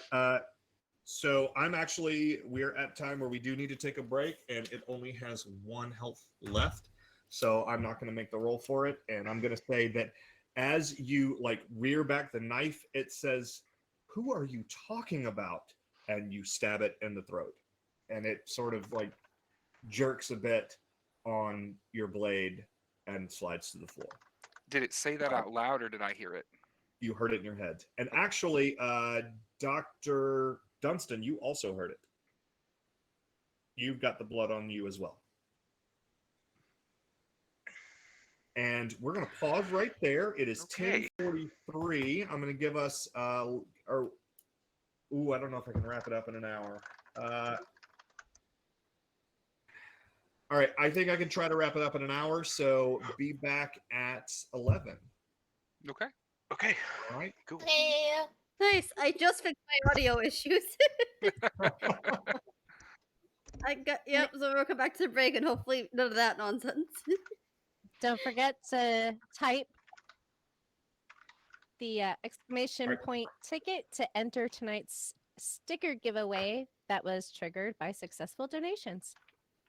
Hell And yeah. you get a lot of stickers, so there's gonna be something in there you like.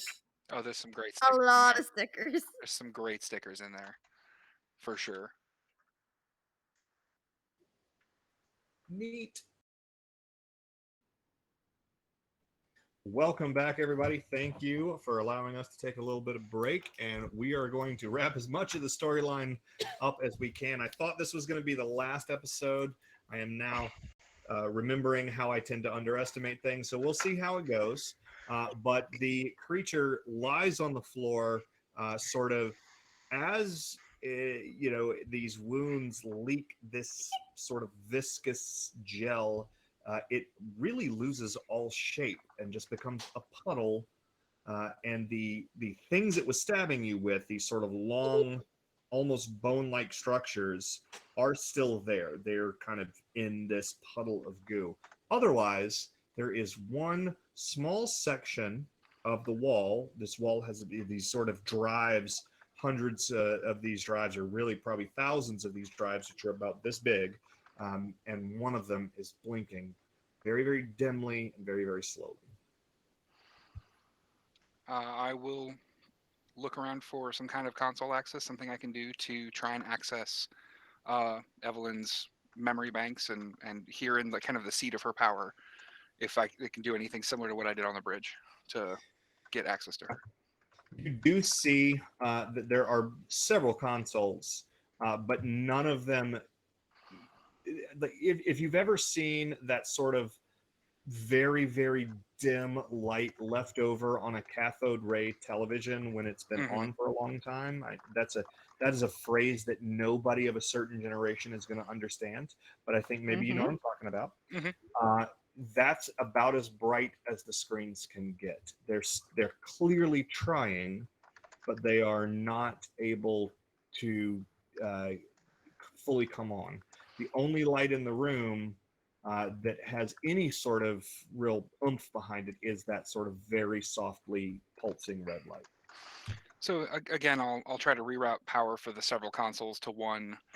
I did a little bit of training and work in here with, or like in simulation for like when you have to reboot her or if something happens or whatever. Like I know Dr. Erickson handled all of that, but as follow-up mechanical, there might have been a little bit of information I had of what to do here to at least know what the main console is. So let's do a acumen and wit electronics. I haven't been keeping track. I don't think the chat loves me as much as it loves everybody else, but do I have any D8s or things?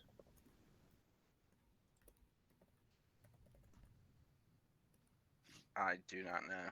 I don't think I do. I see Kat's been fantastic keeping up with that, so I'm going to assume not.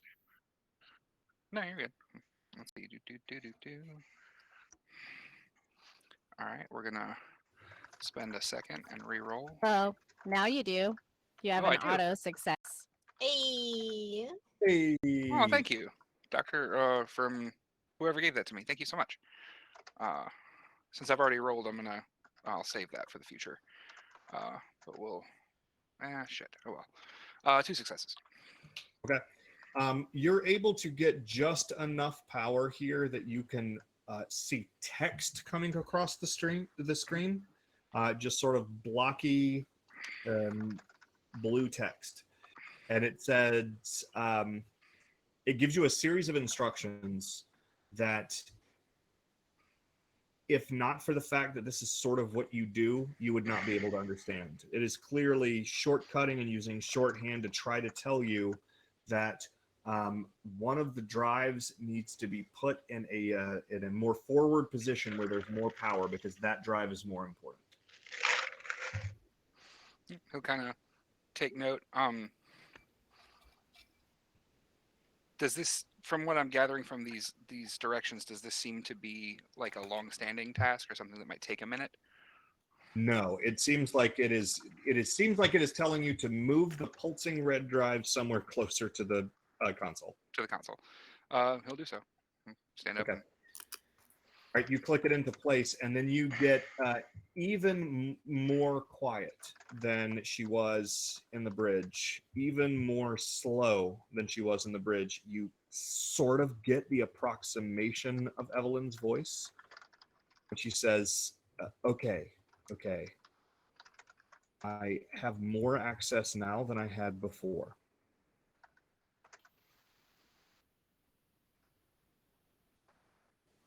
Well, good. Welcome back.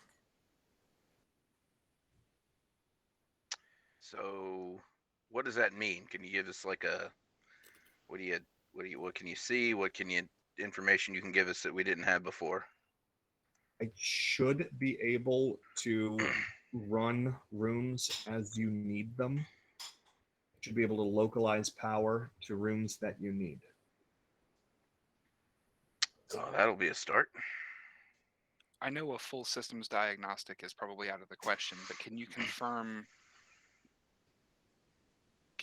the reactor room, the bio lab, and the docking clamps on the emergency hatch for the bridge? Oh, in my quarters. That one After- probably last. After a moment, you get that the biolab is still relatively intact. There is a section of the biolab that is unreadable, and she is not really sure why. She assumes that that means that that section has collapsed, though there are no bulkheads there, so she does not understand why the rest of the lab would not have collapsed. The reactors are separated. The gaskets that were keeping them as part of the internal structure have eroded away, and they're now about 150 meters away from the E-cars, and they are completely underwater. The clamps holding the bridge are still active. They will require some repair, but she's pretty sure she should be able to use those. And all of the quarters have been pulverized by 40,000 years worth of pressure. Is the door mechanism and the clamps a positive power circuit maintenance? As in, if they lose power and fail, they release the thing, or will they No, not actually, release? they go the other way. If for any reason any sort of ceiling bulkhead loses power, it clamps down and tries to become airtight.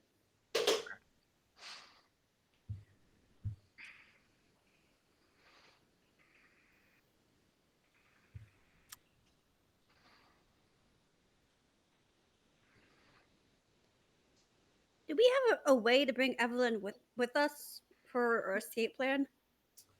That is a really awesome question. I would like you to roll acumen and wit. Again, I'm sorry for all the acumen and wit rolls, but this is a very cerebral game. Acumen and wit, and it's going to be electronics or science if you have science in AI. Not in that genre. Okay. So electronics, specialization AI. Yeah, this is just going to be... I need to get my regular 600 dice for wit to show up again. That didn't work. I'll do it by hand. Acumen, and then the 3 wits by hand. And then for the stress die, since... Wait. I should probably roll for solace, crud. Because I got that in the chat and then forgot to use it.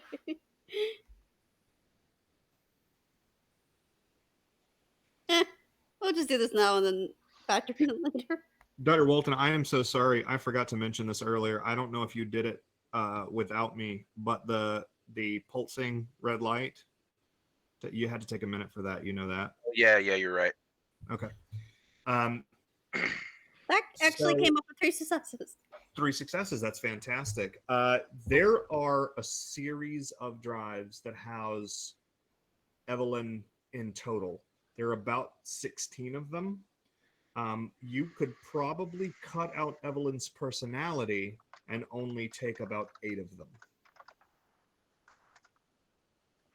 But of course, there are the ethical implications of what exactly that means. Well, if we're planning on blowing this place up and she's on it and there's no backups of her, she's gone. Correct. So if we can bring her with us, she also will have a record of what happened here, more thorough than any of us could have taken. That's true. I'm sorry, I was typing it out there. Did you I'd say that out say- loud, or was that just a thing? Yes, I think she would have been speaking out loud here because Okay. Well, Evelyn, I think the most ethical thing would be to give you the choice. I,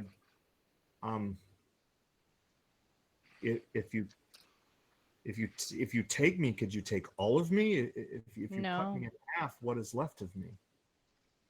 So we'd be taking with us your logic, your archives, basically stripping you down to being nothing more than a glorified processor.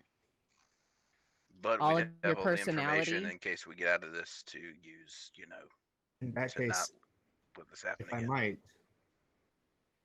I think it's unfair that you saddle me with that decision. We all I had would- to come to this decision ourselves as well. You have a chance of escape, and you're telling me that I don't.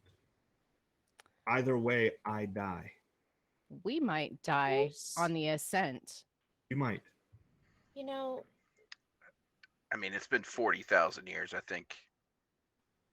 Kind of Wait, nice. there's Where did also, it- you know, when did it go from Evelyn. 3,000 to 40? When did that happen? We That found was out the most recent jump. the most recent was 36,000. We found Oh. we jumped forward. Okay, I was off by one digit error. Okay, yeah, that's wild. I've an idea. You know, I've an if I- idea real quick. Why don't we take Oliver? Yeah, we can't keep Oliver on life support, as it were. But if my theory proves and we end up back in our original timeline, Evelyn, you're going back with us. We'll have all the components. And possibly there won't even be any need to rebuild. there's Well, I mean, also If we there- simply take the archive back and plug it into, basically what we go back in time to, wouldn't she have the memories of the last, 36,000 Only- years? there is definitely, that was actually what I was going to bring up, is that technically, Evelyn, all that data that we're bringing back with us is our memories. If we introduce the basic form of you to the data, it's possible that the you that you are now comes back just a little different. Yeah, and will be the time where you didn't eat your boyfriend.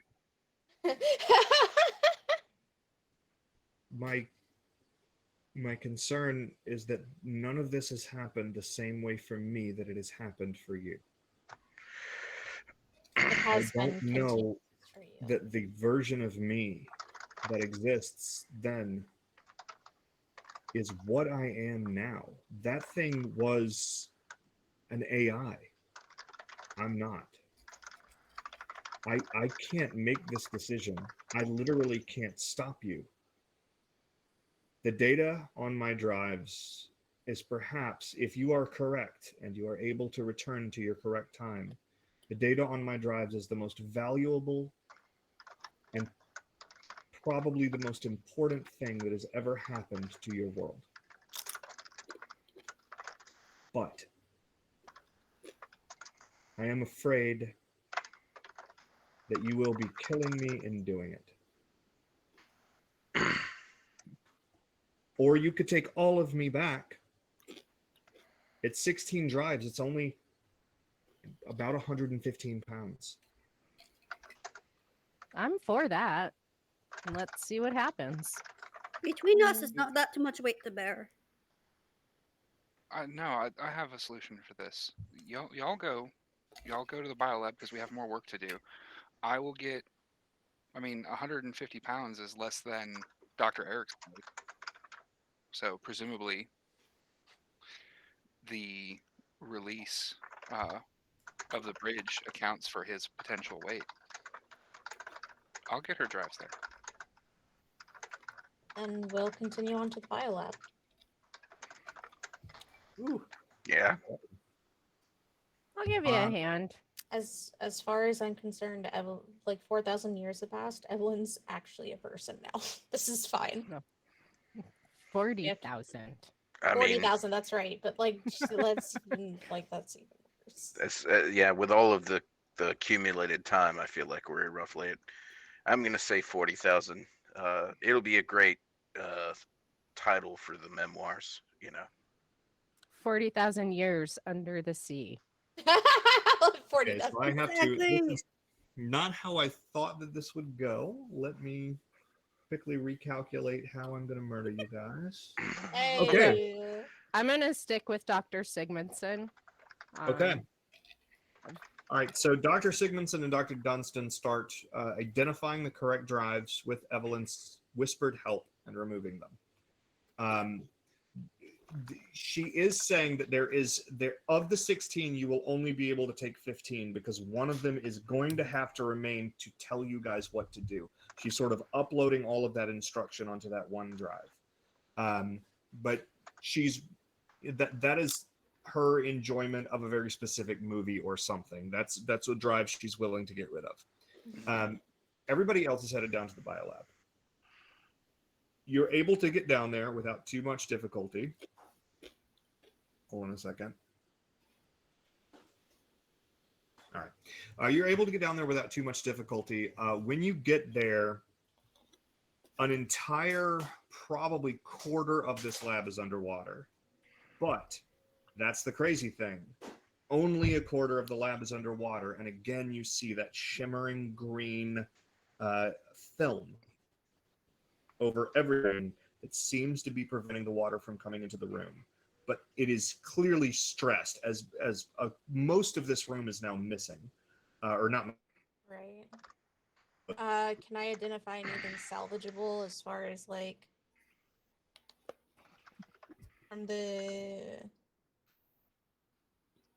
from any of the equipment? Like, is the specimen that we originally had in the jar still there? James is frozen. Uh-oh. Making the best face. Yes, Yeah. absolutely. It's such a good paused face. It's such a god. It's It's almost amazing. as good as a random anime pause. James has the actually. best freeze faces. It's quite We're memeable. getting really good ones tonight. My extreme annoyance. Yeah. James is just like, "Ugh."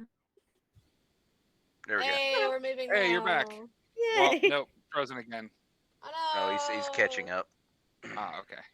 The internet. So Love it.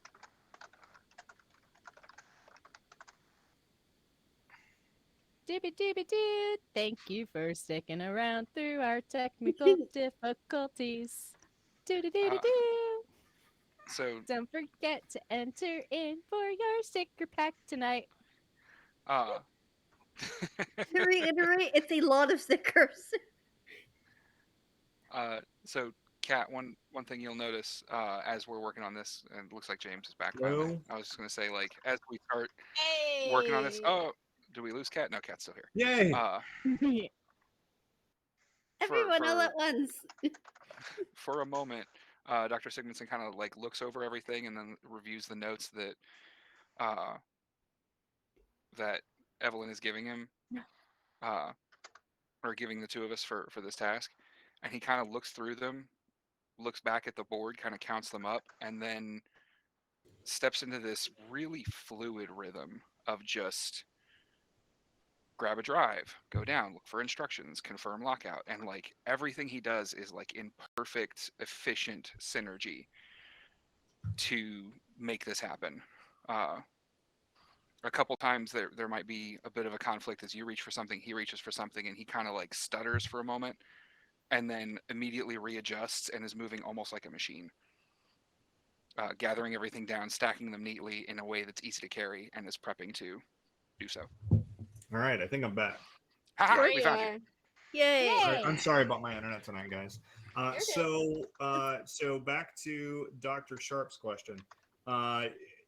Most of the room is actually salvageable. I misspoke earlier when I said that most of it's gone. It's only about the back quarter that's gone.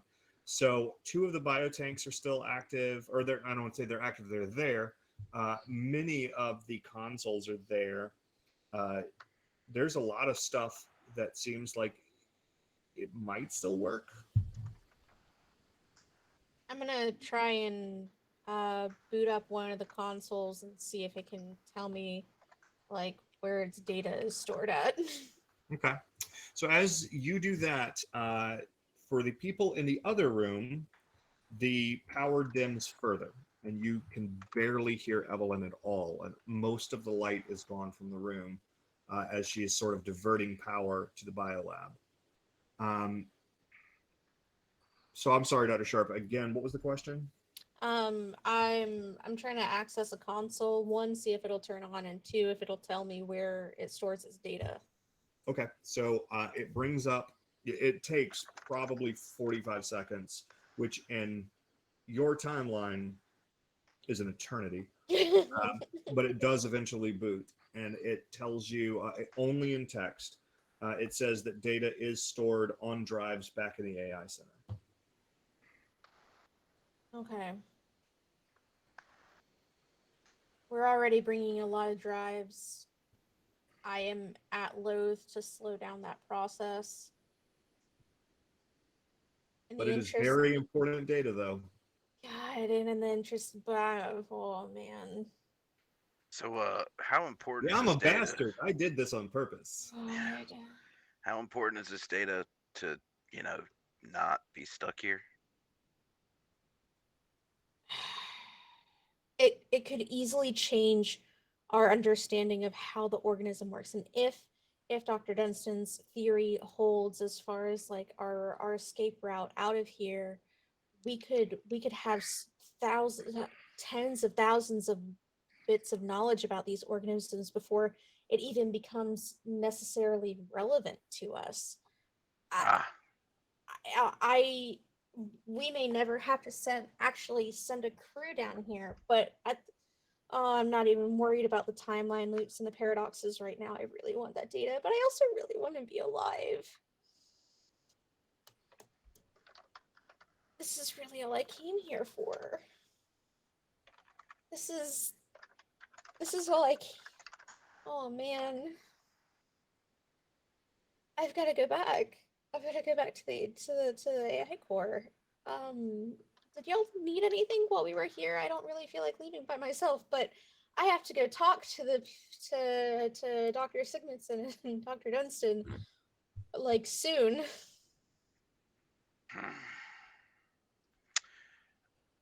wait, where are we at now? Sorry, We're in the bio lab. biolab. That's on the tip of my tongue. Well, what else do we need here? So I don't think we should split up too much. I was literally just coming here for the data. If it was stored locally on a drive here, I didn't think it would be, but I also kind of wanted to see if the like organisms that we had trapped were alive. I can't see them right as I turn in the room, but this is now that I know that the data isn't stored locally, we can leave this and go back to the AI core. I'm okay with that. Who is it just me or you in this? Or I think Dr. Wheeler came with us as well. did Wheeler come with us? Okay. Oh, okay. I wasn't sure if I stayed behind to because like you know what you're doing. Right, that's fair. Well, yeah, I think I was gonna go with because I'm the security person, so Right. I have to go. Right. So it's just you. It'd just be you and me then, I suppose. Okay, Yeah. well, if there's nothing here, then we should probably go back to the core and help them finish up, and then figure out what to do next. Yes. Yes, we definitely need to do that. Yeah, I listen. I have a very hard time grasping any frame of reference outside of right now. So, Dr. Sharpe is no longer listening to you as she's striding out. Like she seems like she's acknowledging you out of some sort of politeness, but like the very like wild look and concentrated look on her face can tell you that she is already, her mind is no longer here. It's already in that AI core room. Fucking nerds.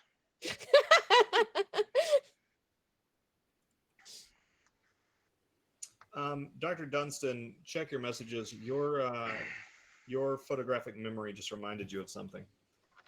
Yes. All right, so you guys head back up to the AI core where Dr. Sigmundsen and Dr. Dundston are trying to figure out what they're going to do with these drives when Dr. Dundston remembers something. Ah, shit. So there's 12 ports on the bridge.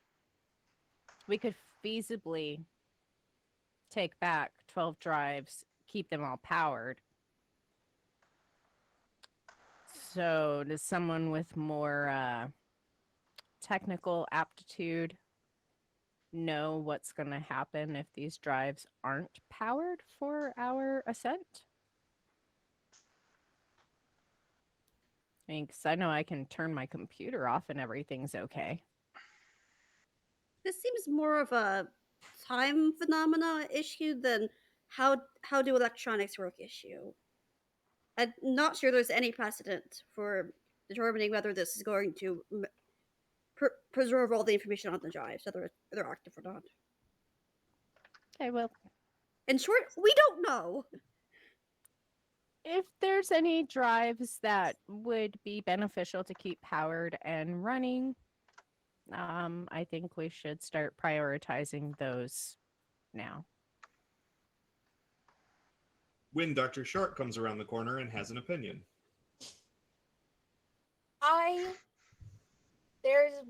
We both had, hello everybody. So great news and possibly terrible news. I've been muted the whole time. Sorry. Great news and possibly terrible news. Great news, the data that I was after in the bio lab was not stored locally and was in fact stored here, so it was probably kept safe. Bad news, I don't know which drives they're on. Evelyn, could you help me out? Evelyn does not have much power. Does it seem to be getting easier or harder for her as we're pulling these extra drives? It seems to be getting progressively harder. Okay. Oh, so there's a resources issue with my request then. Yes.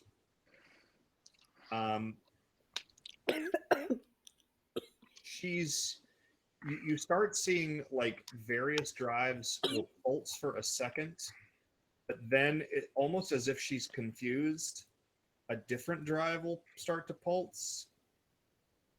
And she'll give you what she thinks is probably the closest approximation of where these things are. But you're not convinced that she's clear on this. She seems to be confused. And she does identify 6 more drives. Dr. Sigmundsen seems to continue to work on this this project of how to safely get Evelyn out of the ship, and doesn't even really seem to have acknowledged that Dr. Sharpe came in or said anything. I walk over to Dr. Sigmundsen and kind of like from a distance, like wave my hand, trying to figure out if they can see me or not. Hello? He doesn't seem to respond at all, Dr. Sigmundsen. other than to kind of like shift his head around your hand so he can see what he's working on. Yeah, he's been in this kind of, I wouldn't call it a fugue state, but this, he's been like this since you guys walked out. I see. Well, so for my information, how do we know about how much one of these drives weigh? About 10 pounds. 10 pounds each, and that would make it another 60 pounds to the load. Do we have Dr. Erickson's weight on file? That by this point I've noticed that Evelyn is getting like progressively weaker as we're working. I was like, I don't know that could be helped, but I can try. Like, would I have like a tablet like device on me to like look up like files? You have it, but there's nothing left for it to connect to. Not even anything. Oh god, not even anything started working probably. Well, and unfortunately, this device that I have for myself is useless. I sent you a thing, James.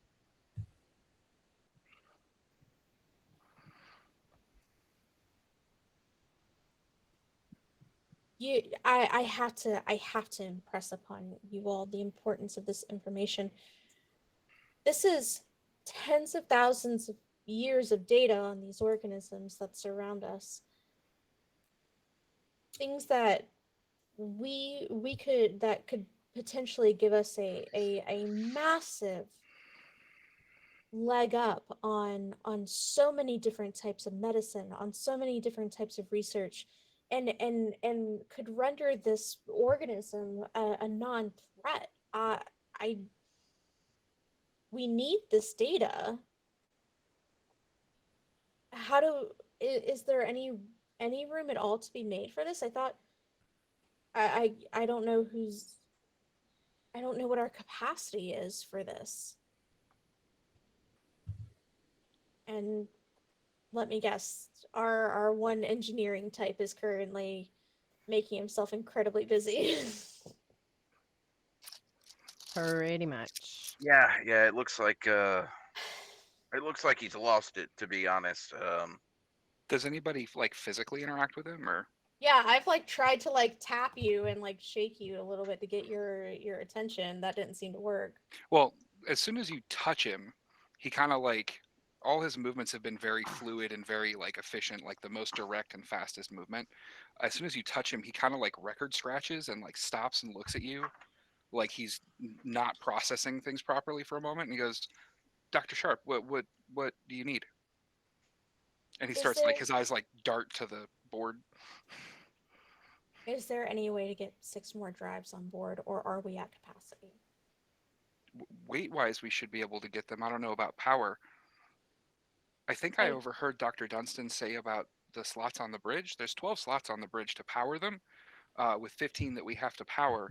But also everything we've carried through the time loops has been, and he'll start kind of like working on the board like a switch operator again while still looking to you.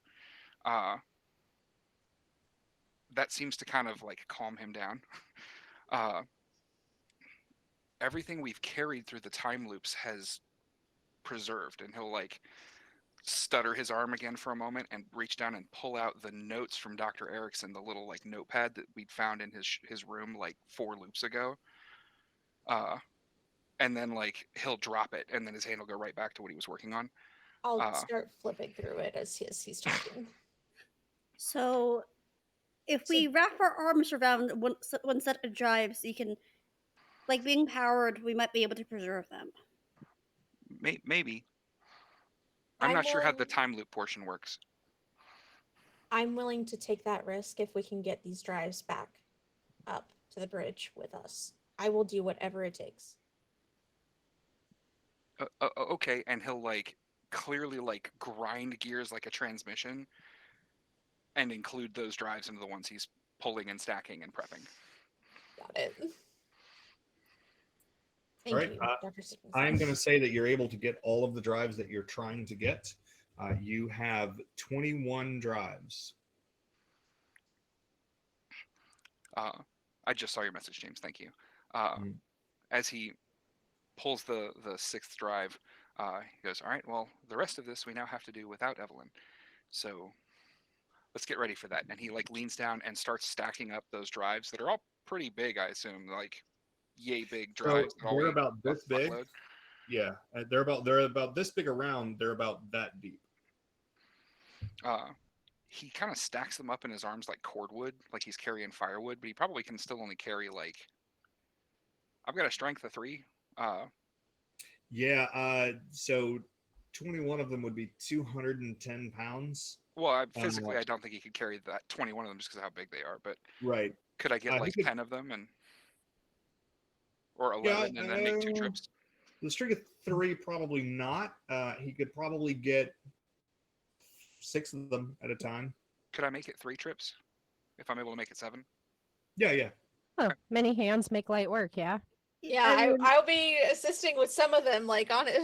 All right. Yeah. Well, if everybody's grabbing a drive, I'm not going to make you make rolls. You guys are able to get the drives back. There's 5 of you, so they're heavy. They are heavy. They're about 10 pounds a piece, which is very very heavy. You do see as you start, like those of you that are kind of looking down at them, there's damage to a bunch of them. You're not sure what that damage might mean, but there is damage to a bunch of them. You are able to get them to the bridge. And when you step onto the bridge, you have 12 slots to power 12 of these drives. How do you want to arrange which 12 of them get powered? So before we bundle up our bundles, I did take out my pad and my pen, and I wrote a quick note to Dr. Walton. And I sent it to him in secret chat. Ooh. Secrets. Yeah, I do wish that the notification that you have a message was more noticeable because it's just the bottom Yeah. right. Me It's a too. very tiny little thing, and it is just so hard to see. Yeah, I'm gonna mention that to them. I'll Because just otherwise, I really like, April has been really good, or Playroll Yeah. has been really good. Oh yeah, this has been amazing. Other than stability issues, which may or may not be their side. My issues tonight have been my internet. So yeah, I'll just keep an eye for Dr. Walton's response. But just wanted to make that action clear. And I'm all bundled up. Let's go walkie walkie and plug stuff in. Okay. I am going to go ahead and risk that this data that I maybe couldn't have gotten anyway, or have rescued anyway, whether I've been able to power it or not. I'm gonna leave the 6 of mine unpowered and in hope that the data survives. we'll hold on to them. So hopefully the same thing that has been carrying us forward with our belongings will carry our hard-earned data. How this Okay. So do you so for the personality drives or the Evelyn drives, do you sort of like take a chance and just plug 12 of them in, or do you try to figure out which 3 are worth leaving out? It seems to me that we would put them back in reverse order That does make the most sense. because it seems like she would shut down the least critical stuff first. Oh, that is Yeah. interesting. Oh, that is interesting. That does make the most sense. I Like have to from write a that down so I based can on think based about on the way she was behaving. Yes, yeah.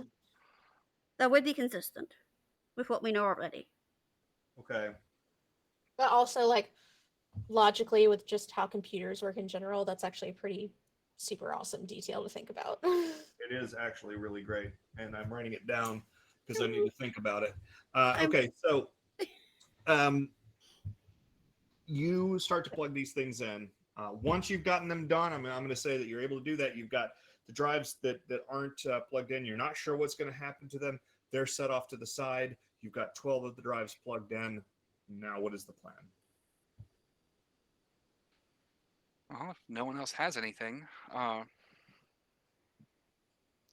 the way I envisioned this, which is somewhat presumptive of me, Dr. Walton, and I hope you'll forgive me as much as you've ever forgiven me for something, was that the lot of you stay here on the bridge. Dr. Walton and I go back and try to sort out the reactors. But since the reactors aren't actually on the ship anymore, the best thing I can figure to do would be to get on the Sir, repair it as much as I can, if I can get even just to the header controls, and then go do my work that way, which won't really require Dr. Walton. Or maybe desperately will, but I'm not going to make that decision for him. You're muted. Dr. Walton. Definitely, I could definitely assist you with whatever. I just, so long as at the end of this situation, where whatever I'm doing is leading to us not being here anymore. That part's pretty definite.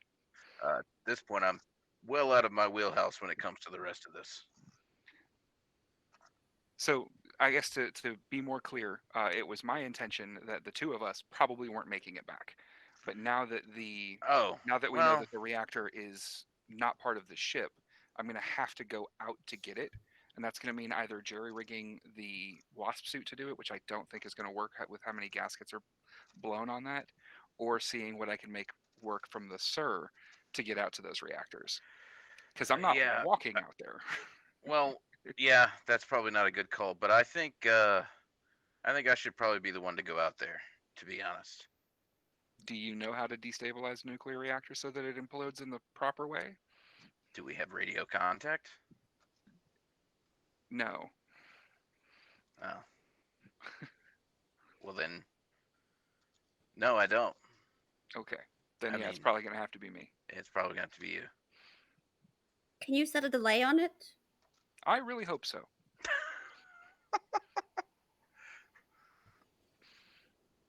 It's pretty rare that meltdowns are an instantaneous thing, but when they do, they're very bad. If I mess that up, none of us get to go home. And if I succeed at setting the delay but mess that up, maybe it doesn't work. And if I go out there to try and do it and you all leave me behind, because that is the smartest possible thing to do, I won't really feel all that bad about it. I would certainly feel bad about it, but as long as you're at peace with this, I'm good to go with this suggestion. Oh, it's not peace. I don't like the idea at all. It's just really the only way to make it happen. And I am a very practical person. Can I get a quick, just a quick check-in? Can I go about 15 minutes long? Yeah, I'm fine with Yeah, I'm chill with that. Okay. I'm like going to be the same amount of drowsy I am than I am now. All right. I think if I can go 15 minutes long, we can wrap this up.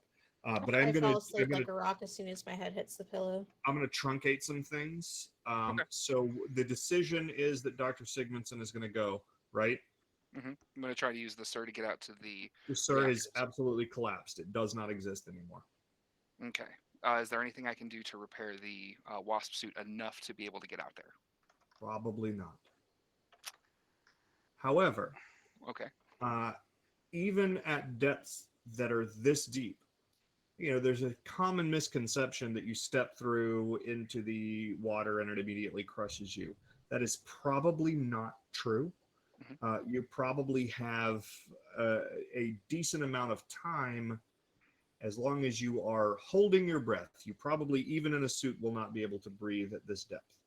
Or even in a scuba suit. In a wasp suit, you would be able to. But you probably have some time if you were to exit the vehicle before you are crushed by the weight of the water. Can I posit a really terrible idea to our two bioscientists? Oh, Lord have mercy. Go for it. I don't like the idea, again, of what I'm about to say, but while I might be able to survive out there long enough to do this on my own, if I were to, say, get wrapped up in a certain gelatinous goo that seems to be surviving this depth, do you think I could maybe survive a little longer? I mean, honestly, considering everything else that I've seen, invariably you can in fact survive it. However, I cannot guarantee the safety of your individuality as you become part of this odd neuro network that seems to be forming amongst everything. I'm going to pat him on the back and say, "Listen, I get it. But I really appreciate you doing this for us." And in my head, I'm asking, when does he die of being crushed by water? And I'm Good, using- awesome. Add that minute. I love using that. I love seeing that. You sort through the various chaff of the multiverse, and you find that he doesn't. But I think you're going to be all right. Uh, You're going to get back to us. I have a pretty good feeling about it. Well, I mean, Dr. that's a Walton, I very was a bold sailor. interpretation of what I said. Well, Dr. Walton, I was a sailor before I was a scientist, and I tend to call myself a believer for those sorts of things. So, all right, if you all want to get strapped in, get everything loaded up, grab your. Let's see, we have what? 9 drives left. If everybody wants to hold 2 drives, that'll get us the best opportunity to bring everything back. And we'll leave 3 drives for me to hold when I get back, or to hopefully make it. If I don't. I am going to offer up that 3 of those drives be the data Listen. from Biolab. How far from outside the ship do you have to go for this? About 150 meters. So at the very edge of, okay. I'm going with you, but we're probably going to need a drill or some tools to pick through some. You'll see. So, shall we? Let's shall. I would like to go pick up some sort of like sharp instruments of some sort. Well, I mean, Director. we've got the nano blade still. That works. That actually will work perfectly. Yep. So we're heading to the moon pool, right? Yep. You guys Yep. get to the moon pool. You've got various modes of egress. You can So go I through. just I give Dr. Walton a look. He knows what it means. Which is really cool because I still don't. You guys actually shared that so private. I don't know what the look means. So, Awesome. yeah, when we get to the moon pool, creator, I'm going to put my hand into the water, and I'm going to phase change it to solid. And the 100 gallons of water that is directly near me is going to be phase changed to solid. The idea is that I'm going to continue to do this to dig us a tunnel all the way there. Huh. Interesting. That is clever. That is super clever. 150 meters. I'm going to say that it would take you. You won't be able to do it the whole way. Okay. God damn. I mean, if I just point out that using it once puts me at hour 3, and if we are, or hour 4, and if we are not locked at 4, then I've got 6 more uses of it. So we're talking about 60 seconds. A minute. Yeah.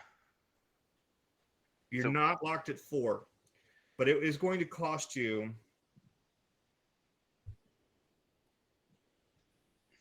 It would cost you a total of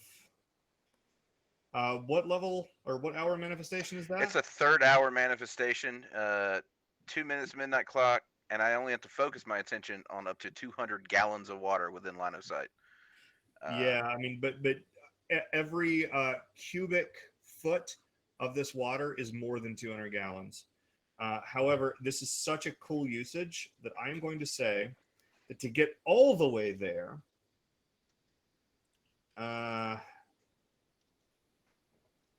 you would need to spend 72 minutes. Okay. But you can get a measure of the way there. So So you said 1 cubic foot of water is how many gallons? So a cubic foot is 1 cubic. roughly 7 centimeter. gallons It's of water. 7.5 gallons per cubic foot. I'm sorry. When I say cubic foot, what I meant to say was 1 sort of series of Minecraft blocks around you is Oh. more than 200 gallons. Oh, for sure.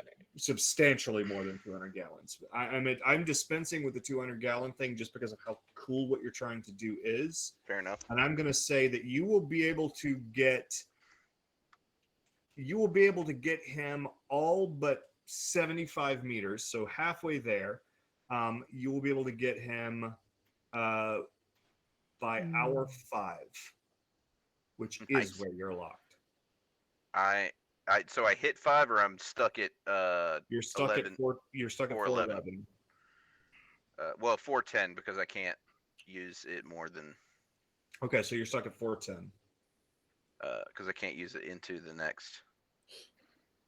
But yeah, you- yeah. If you want to Basically, I'm just trying to create a giant tunnel that can be transversed out towards it using this ability. You get the whole group halfway there, which is grossly supernatural. And I know that you guys haven't seen anything supernatural so far, but Yes.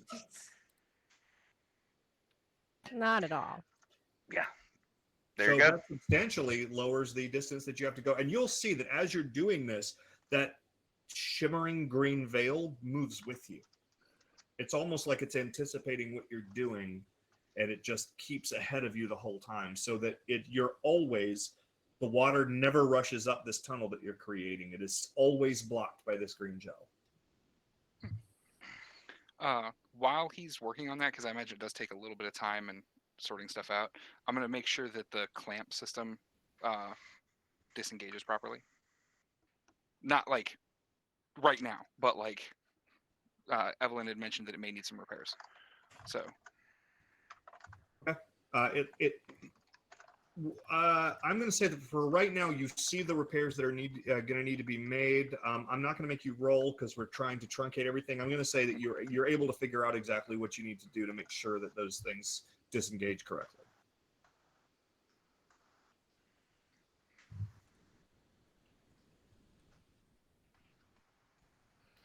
I'm sending you a thing to clarify how I want to do this.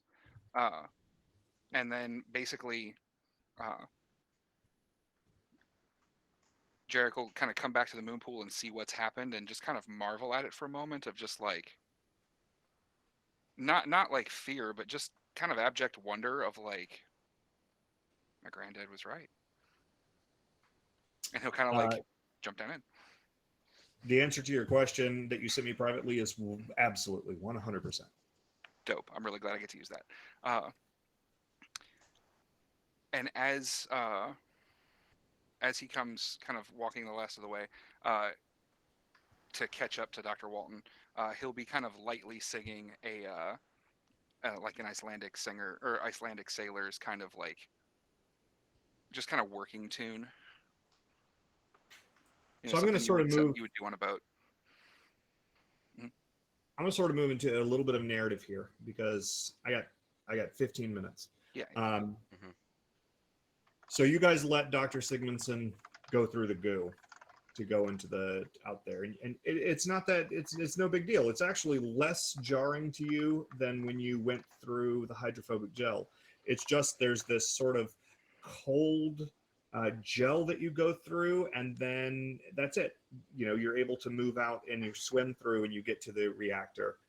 And then you can tell everybody that once you get to the reactor, which is you're sort of producing this green light now because you're covered in this gel. What is it that you do to the reactor?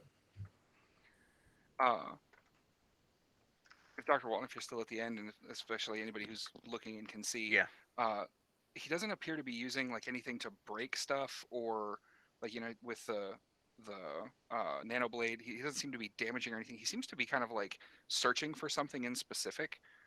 And as he kind of gets there, you know, it's through a bunch of dark water, and it's kind of hard to tell as he's covered in that green goo. But he turns and looks back at the ship, and as he does that, it looks like he turns twice for just a moment to look at everybody, and then turns twice to face it back at it. And then I'm gonna push my hand purposefully through the gel into the cold water, which will probably rupture the gel permanently and flood me. So he'll take a breath before doing so, but I have to get my hands on the system to do what I want to do. And I will spend my minute to activate failstate on the reactor's main overload failsafe. Okay. So a whole lot of things are going to happen all at once.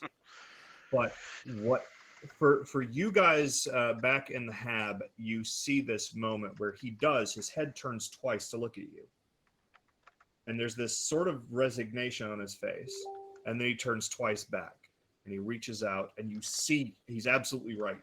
The moment his fingertips pierce the gel is dispelled, and you see his body start to buckle under this pressure. And then everything is totally calm, and you're very comfortable, Dr. Sigmundsen. And you hear everywhere around you, the water is producing this sound. Who are you?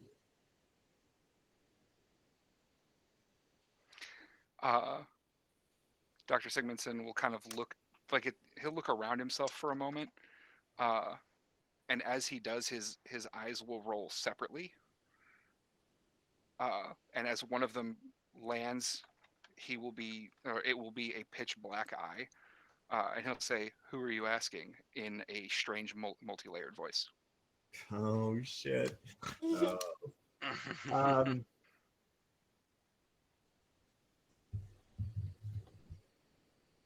I take it you lay claim to this plane?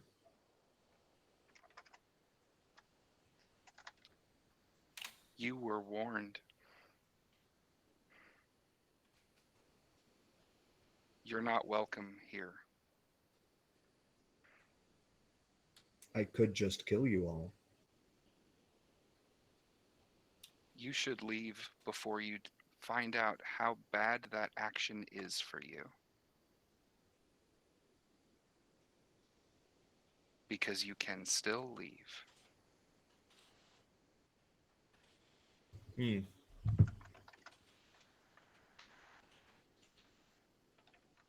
Tick, tock, tick, tock, tick. And he'll reach his hand towards the device. I'll find another world. And you reach out and you grab the device and you fail state it. And there is a moment. Huh? Get cancer immediately.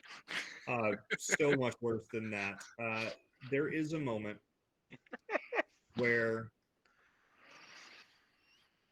you understand that as this cascade begins in this reactor, you are now, without the benefit of that gel, 75 meters is not 150, but it's still 75. There is very little chance for you. They can still escape, but you're probably not getting out of this.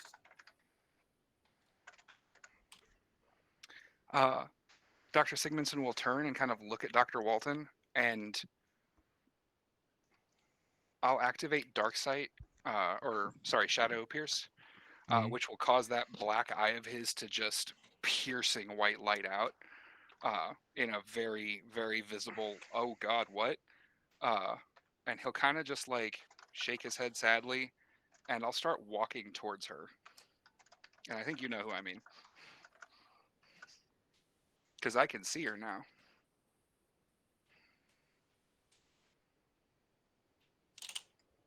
So he turns to the darkest part of the ocean that you can see and begins walking away from you towards it. I mean, he could have just come back to the tunnel. What? I'm gonna like shout like at him to try to get. I know it's not gonna work, but there's a big thump from the reactor, and everything shakes, and leaks start to form inside the tunnel that you're in. Well, I tried. Yep. You did. However he wants. He had the opportunity to come back towards us. I can't control him, right? This is his parents' fault. I'm leaving. So what we're going to do now is there is going to be a harried retreat through the tunnel that you've created and the e-cars back to the bridge. I am going to have every one of you roll just one time. We're going to see what happens. We're going to start with Dr. Walton. I want you to roll all of your distress dice and only your distress dice. Wait. How do you calculate solace? Because I got that earlier and then I forgot how to do that. Too late now. Go.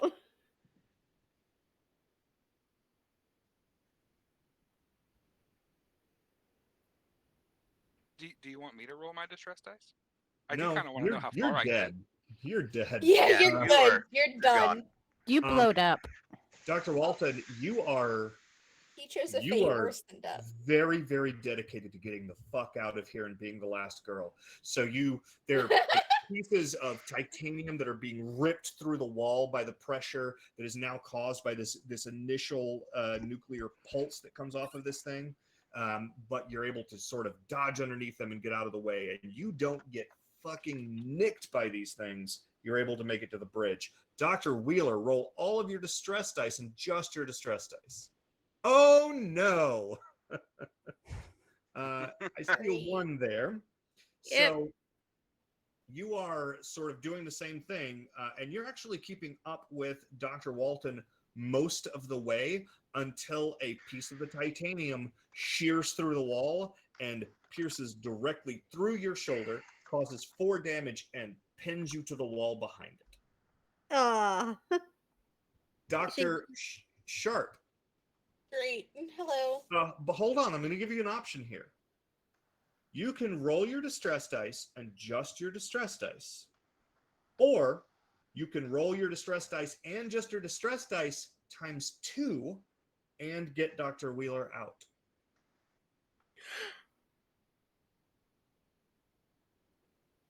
Do whatever's in character. As a player, I'm okay with whatever choice.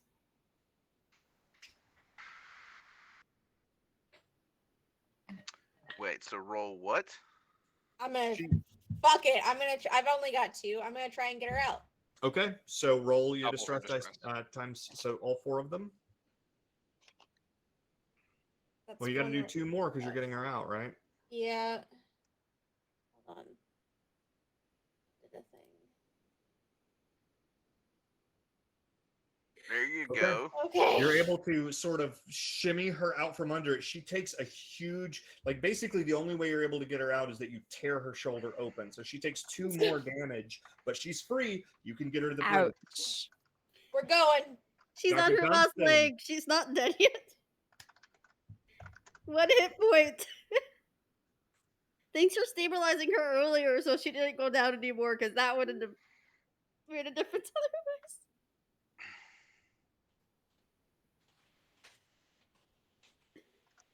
All right. Dr. Dunstan's able to get to the bridge without anything great happening, without anything bad happening. But as you guys are running, more and more of the structure of the e-cars is collapsing. You get to the bridge. Dr. Sigmundsen, she's dancing. And as you approach her, she looks at you, and there is a sadness. There is a deep mourning that is the most potent sorrow that you have ever felt. But at the same time, there is a joy in that sorrow. At least it is over. And as you approach her, she extends her arms, of which there are many, and she offers you an embrace. And you have no doubt as to what this embrace means. But it does feel like, at the very least, it's a choice. And I'm going to let you ponder that for a moment. And back to everybody else. You're on the bridge. Now you just have to do the undocking sequence correctly. So which of you, absent the guy who was good at this, is I going to helped. make the roll? Dr. Wheeler is the backup pilot. She was trained for this. Right on. And did he go over it with me? Or would anyone have gone over it within earshot of me? Do I get to use my buff how from to earlier in the night uncouple. on this? Oh, to use photographic memory? Mhm. I will say that you are able, if you assist, you're able to add a d8 to the roll. Okay, then I will assist. Have yourself a D8, girlfriend. Okay, so what is this roll? Is it This so? is going to be, at this point, I'm going to say, because you are very stressed out, that this is going to be a coordination and wit, upgraded with mechanics. You mean Nation. coordination, composure? Oh, yeah, actually, I like that better. Coordination and Yeah. composure. Composure is a upgraded. bit low. Whenever it gets, it's a really tense thing. I Is this usually been thrown pilot that. or navigation? It's mechanics. Okay. But you do have an additional 8 because of Dr. Dundston. Yeah. Okay. Composure. Okay. And then And do I you get a have any random leftover D8. successes from the chat? Yeah, am I allowed to use those? I'm trying to. Yes. Okay. Use them, Because please. I have my 8s and my auto success, so we'll see how that goes. Wait, what does the 8s? Does that mean I'm rolling D8s here, and I need to redo this? I mean, I believe it gives you additional 1d8. 1d8, yeah. Okay. So it's your base roll 1d8, and then your distress dice on top of it. And then the additional D8 from cat. Okay. So coordination and that was composure, and then 2d8. 1d8 from the chat, 1d8 from the cat, and then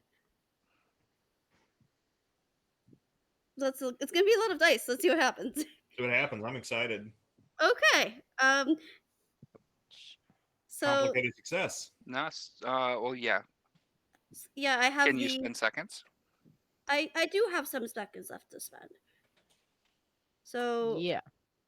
that can push me over until like the 9th minute if I choose to just ignore those 2 distress die, which at this point is Yeah. probably the safest way to try to get my points up. All right.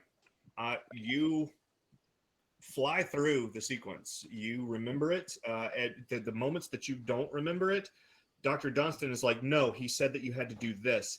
And you guys together are able to push through the sequence and you successfully uncouple. And the moment that you do, right before it happens, Evelyn comes almost completely back online. You're able to hear her fully, and she says, "Are you sure?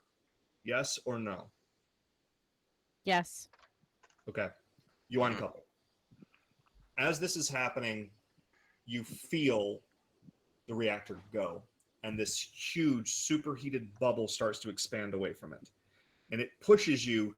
You raise probably 100 meters before it happens, and the moment it hits you, everything is topsy-turvy. You're spinning completely. You are still rising towards the surface, but you're rising about 3 times faster than you had anticipated. Down below, Dr. Sigmundsen, what choice do you make? He'll look at her, and then in that double speak, his voice will say, "I wanted to go home." And the other voice will say, "It's early for me to come back." And then they'll synchronize and say, "But I'm glad I'm here." And he'll step into her arms. And as you step into her arms, she says, "I'm glad you're home too." And you'll feel this warmth as her hands wrap around your back. And that warmth, for just a brief millisecond, you feel it as extreme pain. But then, you know what? You were wrong. It's not pain. It's not the million-degree water from a nuclear explosion that is occurring probably 25 meters away from you. It's just the warmth of her fingers, and you return to the oblivion from which all things came, and your consciousness is forever destroyed. Weirdly enough, for everyone else, there's a sense of relief. There's a moment where you feel your compatriot leave, and you know that this thing has happened. I mean, you know he was close, and you heard the explosion, and all of your minute hands reset to 1. oddly enough, not going to help you this late in the game, but that is a thing that just happened. The bridge begins to tumble madly and race through the water, and where you're able to grab a hold of a console and look, you can see that your depthometer is just whizzing as you go up. But there is a crystal clear moment where for just a second, the sickness from this rapid rise to the surface and the sort of spinning slows down enough, and you're able to see out of the bridge. And you see the Sir, and you hit it. But you don't seem to damage it terribly badly, and you continue to rise to the God surface. damn you. Oh my god! We hit ourselves. Good job. I'm so Good mad at you. job. I'm Oh, so it's mad at you. complete. That's wonderful. That is honestly the only satisfying We- end That's for literally We were the only me. Chinese satisfying. sub all along. I hate time loops. Me It's like too. repeating That was myself. cool. amazing. That was very But cool. that was really good. Oh god, that was I'm You glad thought I it got was to the finish Chinese this one sub, finally. but it was me, So- Dio. Like that's what just Oh, I hate you. So I'm so mad. the bridge breaches the surface, and immediately there are medical teams. They, even though you don't breach the surface where you're supposed to, you breach the surface. Probably you can see the initial habitat, the one that you guys all started on, the Arctic habitat. It's at least a mile and a half away. But for whatever reason, there are AeroCorps vehicles waiting for you when you breach the surface. And there are medical teams on board the bridge. They extract you all. They pump you full of the proper chemicals that they have at this point to protect you from the worst of these nitrogen bubbles that have formed inside your bloodstream because of this rapid ascension to the surface. Mhm. And you all sort of fade into blackness. Weeks later, as you guys come to in the isolation unit that you're probably going to be kept in for at least a year after this incident, it becomes pretty clear to you that AeroCorps always knew that this was going to be the outcome of this event. It's also very clear to you that there is no Dr. Jerrick Sigmundsen. That person has never existed. Even though all of you remember them, there's no data on board the research facility that talks about him. There's no memorial planned. There was a pilot. The pilot was Dr. Chloe Wheeler. No other pilot went down with you. What are you talking about? And I'm going to give you all just a sort of brief moment to talk about how your characters are reacting to this new reality. So we're going to start with Dr. Walton. How does Dr. Walton deal with this thing that happened? Well, Dr. Walton has a pretty good grasp of being where he is in the moment.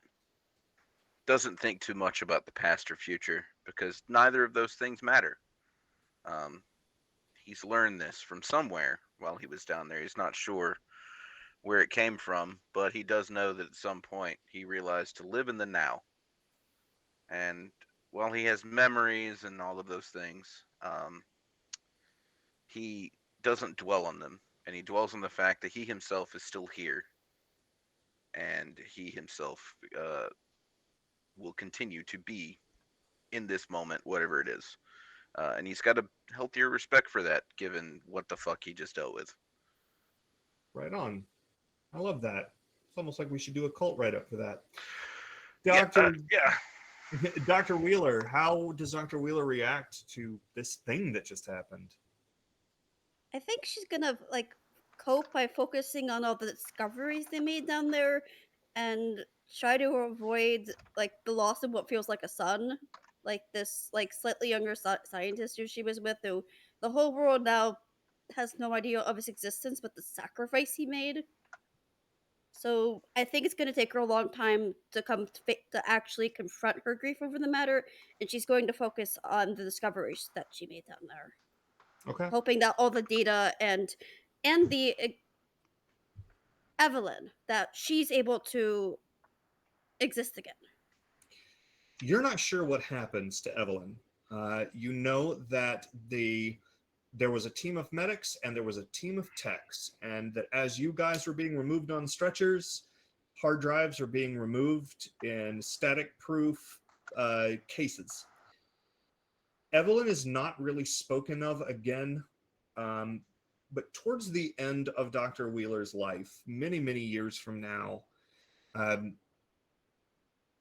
artificial intelligence has undergone a renaissance, and devices that your grandchildren have are an order of magnitude more advanced than the jump from 1985 to 2025. They are AI has become de rigueur. Maybe that's Evelyn. Maybe it's something else. You don't know. Dr. Sharpe, how are you reacting?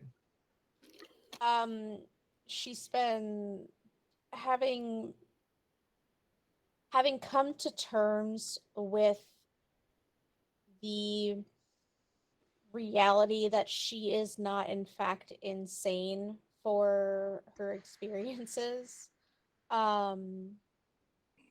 She, especially the ones that like introduced her to this whole new wide world in the first place. She would probably throw herself into climbing the ladder of her research department in that fun little organization that she joined before coming on board, and probably spending the majority of her life caught up in red tape over all that data that she so desperately wanted to get a hold of. Like, this is like, yes, the loss of Dr. Sigmundsen was sad, but the sheer amount of information that was obtained is just So I've got some it's bad news. The 6 yes. drives brought to the surface with all the data on them were not powered.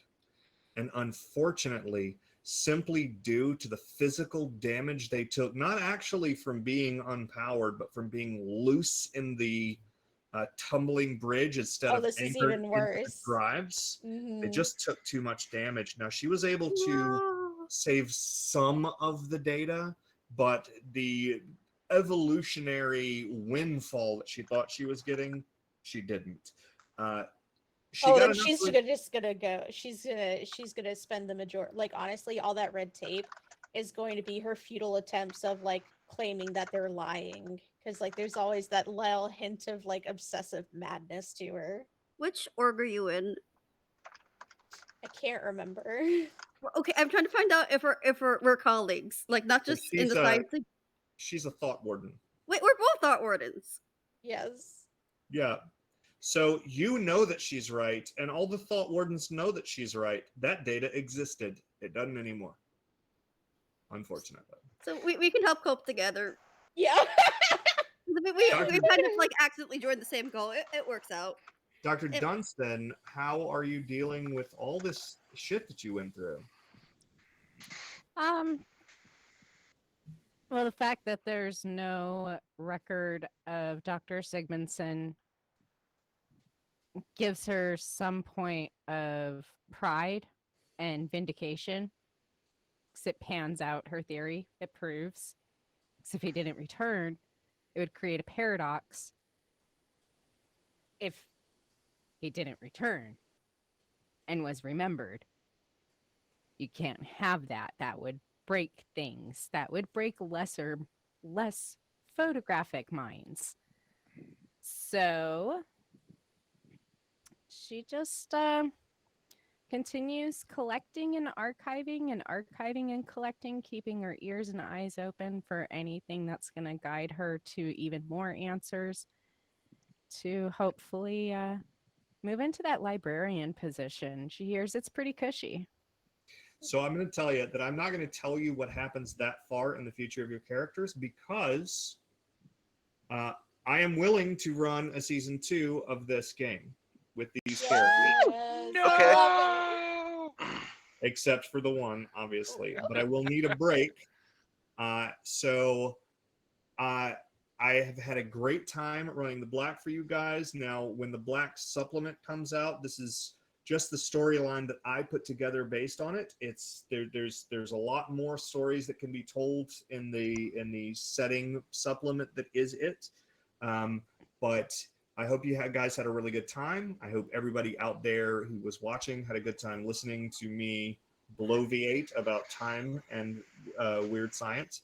And thank you guys so much. Hold on, I think I have an actual closer I'm supposed to say. Mm-hmm. Yes, and we have a giveaway. Oh, we do have the giveaway. I'm gonna say thank you for joining us tonight on the compound for the Midnight World, and I'm gonna let everybody plug themselves. But hold on, before I do that, is it still the compound or is it the Nat 30s now? So That- it's the compound. They host the Nat 30s, who host us. Yes. So Graham. Okay, I got it. I understand. Yeah. So, thank you on behalf of the compound. Thank you on behalf of the Nat 30s. I'm going to allow Gavin to begin. Tell us a little bit about yourself. Gavin, one of the developers of the Midnight World, official third wheel of the Midnight World, as I like to call it.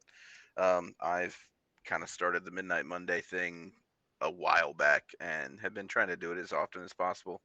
I've run a bunch here.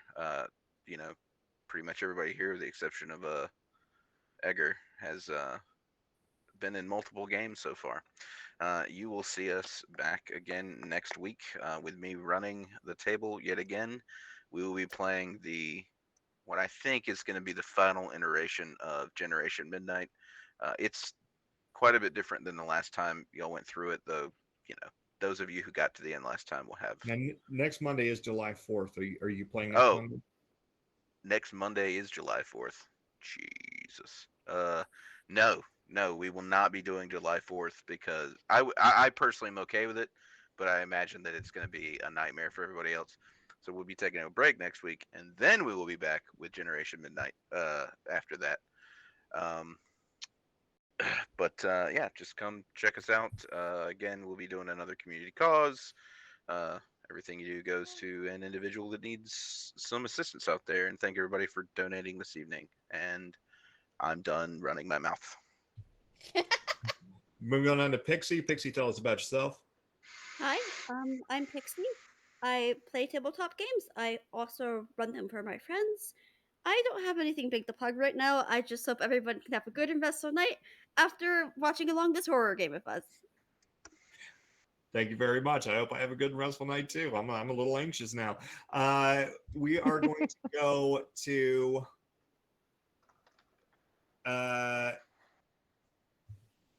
hold on, I got this. God damn it! I was gonna say Ourania. I was gonna say No, it wrong. Ourania is good. Yes. It's Ourania. So it is Ourania. Yes, it is. You got it I right. did say it right in my brain, and then you guys anticipated me saying it wrong and said it wrong for me. I had it this time. So Ourania. Yes. Hello. I'm Ourania Stars, also known as Raven. Always super happy to be here on the Midnight Mondays. Gavin is a very close friend of mine. I love seeing all these faces at the table. Really is one of my favorite groups to role play with, especially in such a role play heavy system that the Midnight World is in. Can't wait for release. The only thing that I have to plug is actually my friend's skincare business, The Conjuring House. You can find them on Facebook. They do like fair trade, handmade, beauty supplies. They also do candles. Stuff smells amazing, and it's formulated for sensitive skin, so it's worth checking out. Right Please on. put the link in the Discord. Yes, absolutely. If you have skin, you should check on this. We're gonna go next to Egger, my man. What's going on with you? Well, apparently my Monday's just freed up. No, I had a blast with this. This was amazing. I haven't role played with James in a couple years because of certain things that took a couple years. but I love doing it. He's an amazing director, amazing storyteller. I'm so glad to be back into this. I had a very, very, very good time. I look forward to hopefully doing more. I'll be poking Gavin to be like, "Hey, is there space?" And Oh we'll yeah, figure all of that out. yeah, we'll figure it out. As far as stuff to plug, I always plug my roommate, Digital Vagrant, here on Twitch. Obviously, doesn't play tonight, but tomorrow, check him out. I know he's been doing, I think he's doing raft content now because it dropped a major update recently, and they're having a great time with that. He's part of ZF. For folks who are familiar with that, occasionally plays with the Russian Badger. Does some great streams, great content. Go watch him be a strange trash goblin who screams a whole lot in the most hilarious ways. Especially if he plays GTFO because he is a frightened child, and it's funny. Everybody who plays GTFO is a frightened child. And finally, we're gonna go with Kat. Kat, tell us about yourself. Plug yourself. Hi, everybody. It's Cheese Cat, your friendly neighborhood mod. And Minotaur on Tuesdays, but you'll have to come over and check that out on Discord because we decided we don't want the pressure of Twitch anymore on Tuesday. So come hang out in Discord and watch us. Right That's for Whippy. You can find me on Twitter at cat_Maze. That's cat with K, Maze like the baseball player. And be on the lookout in your favorite podcatchers of choice for the next couple of episodes of the Scarab Archives, where yours truly will be delivering some lines as a creepy cultist. Ooh. I can't even see you as a cultist. By the way, did you shave your head or is it just pulled back? Oh no, I shaved. Looks fantastic. Yeah, and this is a couple of weeks of regrowth, so you can't even see my tattoo anymore.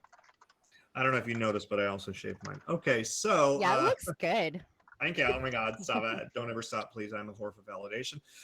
So make sure to tune in tomorrow for Wicked Independent Prestige Incorporated with the Nat 30s. Izzy, thank you so much for putting up with my rambling storytelling style throughout all of this. You are amazing. And that's it, everybody. See you next time. Gavin runs, and good night. Good night, everybody. Right, Good night. Oh, winners, Oh, the winner. winners. The winner. we're gonna do our drawing. Good night for me. Ourania, you won! I won!